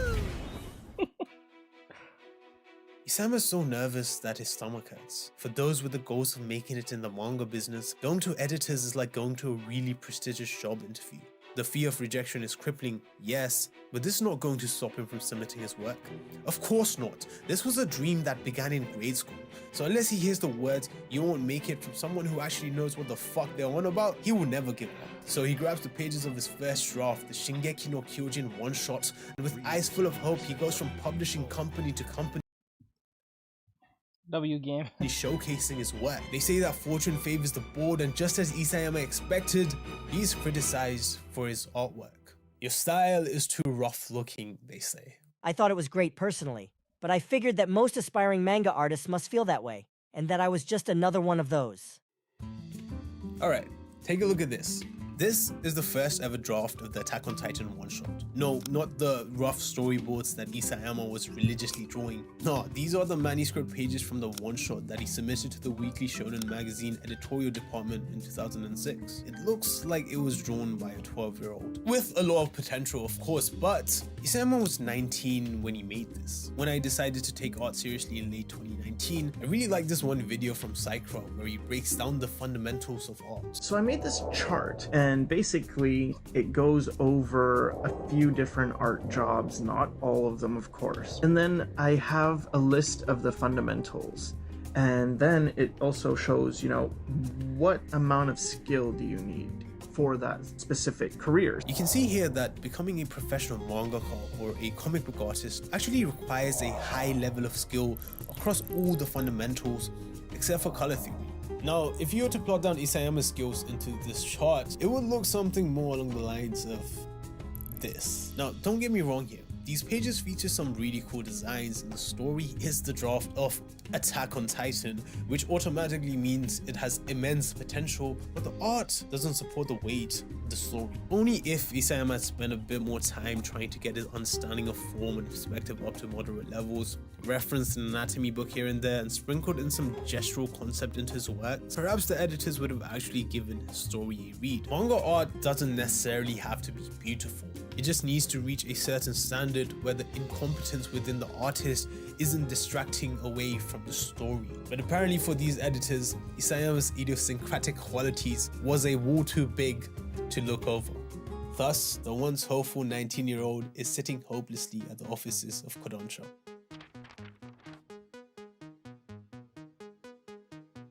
Your drawing has strength in it.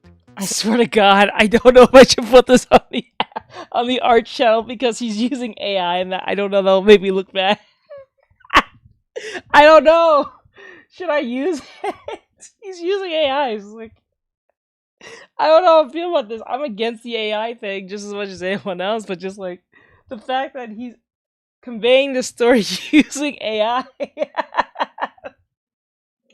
But this video is supposed to be an inspirational video for people who are trying to get to art, do their mangaka or do their webcomic or whatever the hell. It's a weird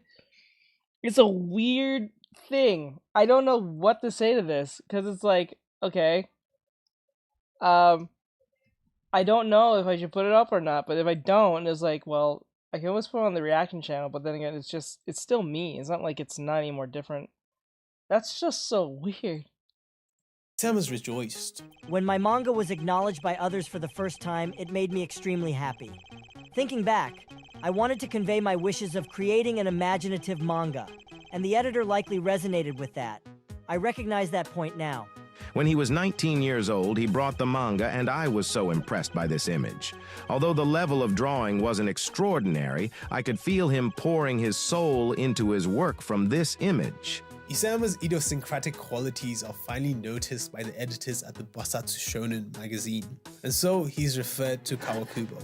Kawakubo sees the immense potential of Isayama's storytelling, but Isayama, being only 19 at the time, has a lot more practicing to do before he's to actualize his potential in the pages of shonen magazines. So, Kawakubo demands more from Isayama, pushing him to practice drawing action scene illustrations by completely redrawing chapters of Hajime no Ippo and trying to get rid of his scratchy and nervous lines by redrawing romance shoujo mangas that have really cute female characters. Isayama returns back to Oita Prefecture, Japan, but not before getting validation that his middle school dreams and the confidence that— I'm not sure, am I going crazy? Did his mic just go lower? I'm not sure. he assumed were not just delusions. Isayama's back and he's happy that he got validation, but within these confined mountains of Hita, Isayama can only identify as a failure. As such, like a bird trapped in a cage, Isayama feels like he has the potential to fly much higher, and so seeking for the freedom that lies on the other side of those mountains. In 2006, a 20-year-old Hajime Isayama packs his bags and moves to Tokyo to work in an internet cafe. I think it's mic. Alright, first course of action. Enter into the magazine Grand Peaks manga competition held by Kodansha. Submission, the Attack on Titan one-shot. Yo, they liked it. The young mangaka has been awarded the Fine Work Award. Say less. Light work, man. Second course of action. Work part-time in the Ikebukuro internet cafe. Get paid so Isayama can afford to pursue his dreams. Oh look, it's drunk Japanese customers and they come like zombies. Isayama's writing something down. Oh look, it's her again. She's cute, but why is she always wearing that red muffler? And why is bro always taking notes like a creep when she's around? Third course of action. Work on more manga projects and submit it to shonen competition. Get feedback and improve accordingly. Submission, oars. Damn man, Isayama wins another award, the Weekly Shonen Magazine Newcomer Prize. This is Isayama's first ever manga to run in a commercial magazine. But what does that text there on the left say? The worst art in the awards history is crazy, man. I personally felt back then that I didn't deserve having professional skill level, even as a goal to pursue. I didn't have the drive to improve. Thinking back, my attitude was awful. Are you serious right now, bro? Luckily for Isayama, I, the real Daniel, like it because it gets rid of annoying pop-ups when I'm trying to unwind. And did I mention it's free? But I've been let down. though, oars has been noticed. It's Sato Yuki, the mangaka behind Tomodachi Game, and not only is he encouraging Isayama to continue his work, but he's also invited Isayama to become his assistant. But having to keep up with a mangaka that actually values draftsmanship stretches Isayama beyond his abilities. And so Isayama finally accepts that good draftsmanship and storyboarding both go hand in hand in the creation of a great manga.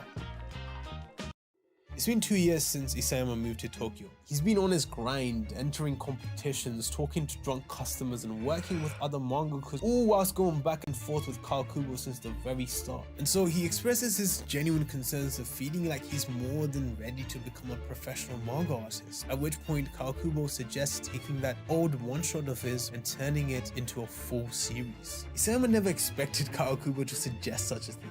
He'd almost even forgotten about that one-shot. But Kawakubo's reminder has given fuel to Isayama's flame, and so with youthful zest, Isayama puts all his eggs into one basket and for the next 6 months spends all his time fleshing out and creating the world of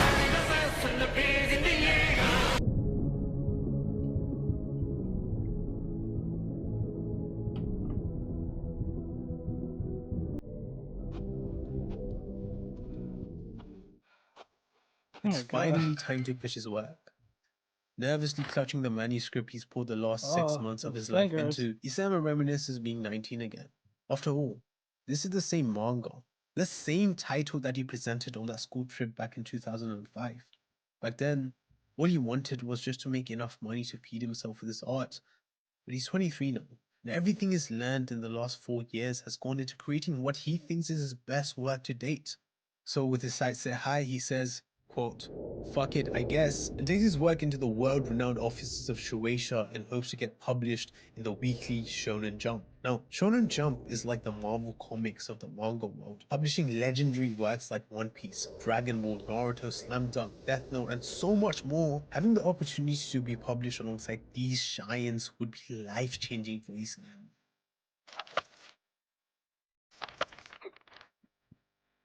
Your work is fantastic. Thank you. Wait. I don't think isn't Attack on Titan isn't a Shonen Jump. It's not Shonen Jump, is it? Is it? Is it Shonen Jump, Brent? What is this?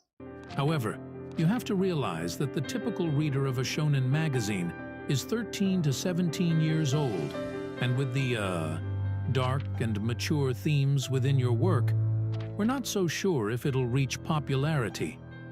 But we do have an offer for you. As long as you make these very simple changes to fit the shonen style, we're sure, Isayama-san, that Attack on Titan, will climb the ranks of Shonen Jump. I was so certain that Attack on Titan was not a shonen property. A Shonen Jump property. I thought it was I thought it was too dark for shonen. Huh. Okay. How's that sound? Is that a deal? No.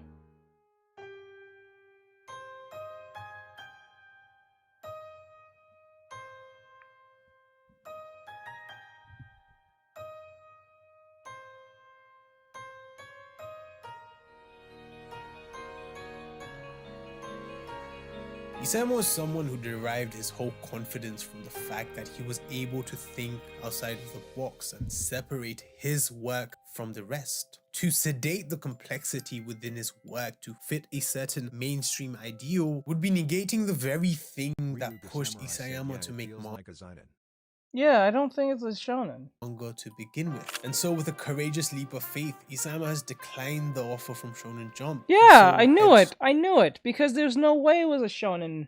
No way. I know many people, I think we do get this confused as a shonen to a degree, and it's really easy to fall under that it could be a shonen because it's so popular.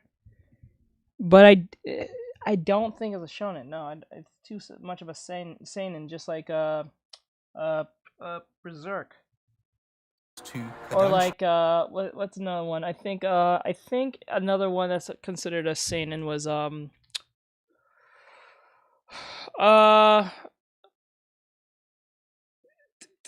what's that? What's it called with the children? What is it called? Something Abyss. Into the Abyss or something. I think it's also called a seinen. Already having built a relationship with Kawakubo and this publishing And Tokyo Ghoul company since 2009, 3 years after Isayama moved to Tokyo, Attack on Titan is finally serialized in the Basatsu Shonen magazine without any compromise to Isayama's vision. Oh, so it is on shonen. What? I'm confused. I don't know. And this time, fortune does favor the board because Isayama's manga quickly gains popularity, receiving award after award. Isayama is made it into the Abyss. Quickly rising to the top as a prominent mangaka. It's 2013 and Attack on Titan receives an anime adaptation from Studio Wit. What's this? Attack on Titan has become an international success, something Isayama nor Kawakubo ever expected. Giving the characters English names was just an accident, but that alongside the universal theme of freedom has helped Attack on Titan attract an immense global following. From being an insecure kid with a chip on his shoulder to now his work becoming one of the most watched animes in the entire world, Isayama has come a long, long way. Naturally, as Attack on Titan has become a household name, people have started discussing Isayama's work on the internet forums and social media. And so, being the insecure Donnie that he is, he starts indulging in these hate comments. And so, he has constant arguments with his editors, wanting to make the manga more easy to understand, as Isayama only complicates the story even more. remaining stubborn in his vision. And Kawakubo tells Isayama on the cloak there is a symbol of the Survey Corps, but the number of feathers is different in each panel. Bro, readers are paying you for your work, so let's draw more carefully. Isayama responds with something along the lines of, "Hey bro, I'ma do it because you helped me get paid, but personally, I don't think it's that deep." In chapters with cool scenes, Kawakubo suggests ways to make the drawings even cooler, but Isayama would say, "I wanna make it cool, but not that cool," but with some resilience and guidance alongside the maturity that comes with age. Isama's distinct vision and potential is being actualized within these panels. And so, even when the viewership drops drastically with the release of chapter 91, and the story switches from the main protagonist to the Marty characters, Isama doesn't budge. You see, extraordinary skill isn't achieved by doing extraordinary things, but rather by doing ordinary things for an extraordinary amount of time. And so, after struggling for years, Isayama finally finds his stride. And Attack on Titan goes on to be serialized for 11 years. And now, the conclusion draws closer and closer.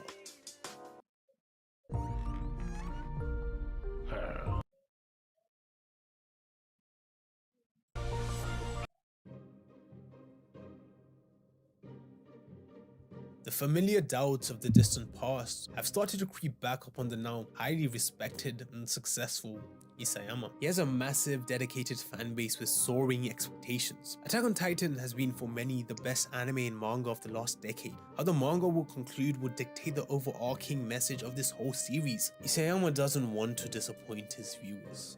Ever since the start of Attack on Titan, Isayama wanted to explore themes of self-righteousness in an attempt to critique the oversimplification of viewpoints as being either right or wrong, as reality tends to be much more nuanced than just that. In the story, Eren transforms from a boy, a shonen, who simply wants to kill the evil monsters that ate his mother, to a man that enacts genocide upon a divided world and hopes to become a common enemy that everyone unites to kill. So imagine Batman, but instead of Bruce Wayne, it's Hitler.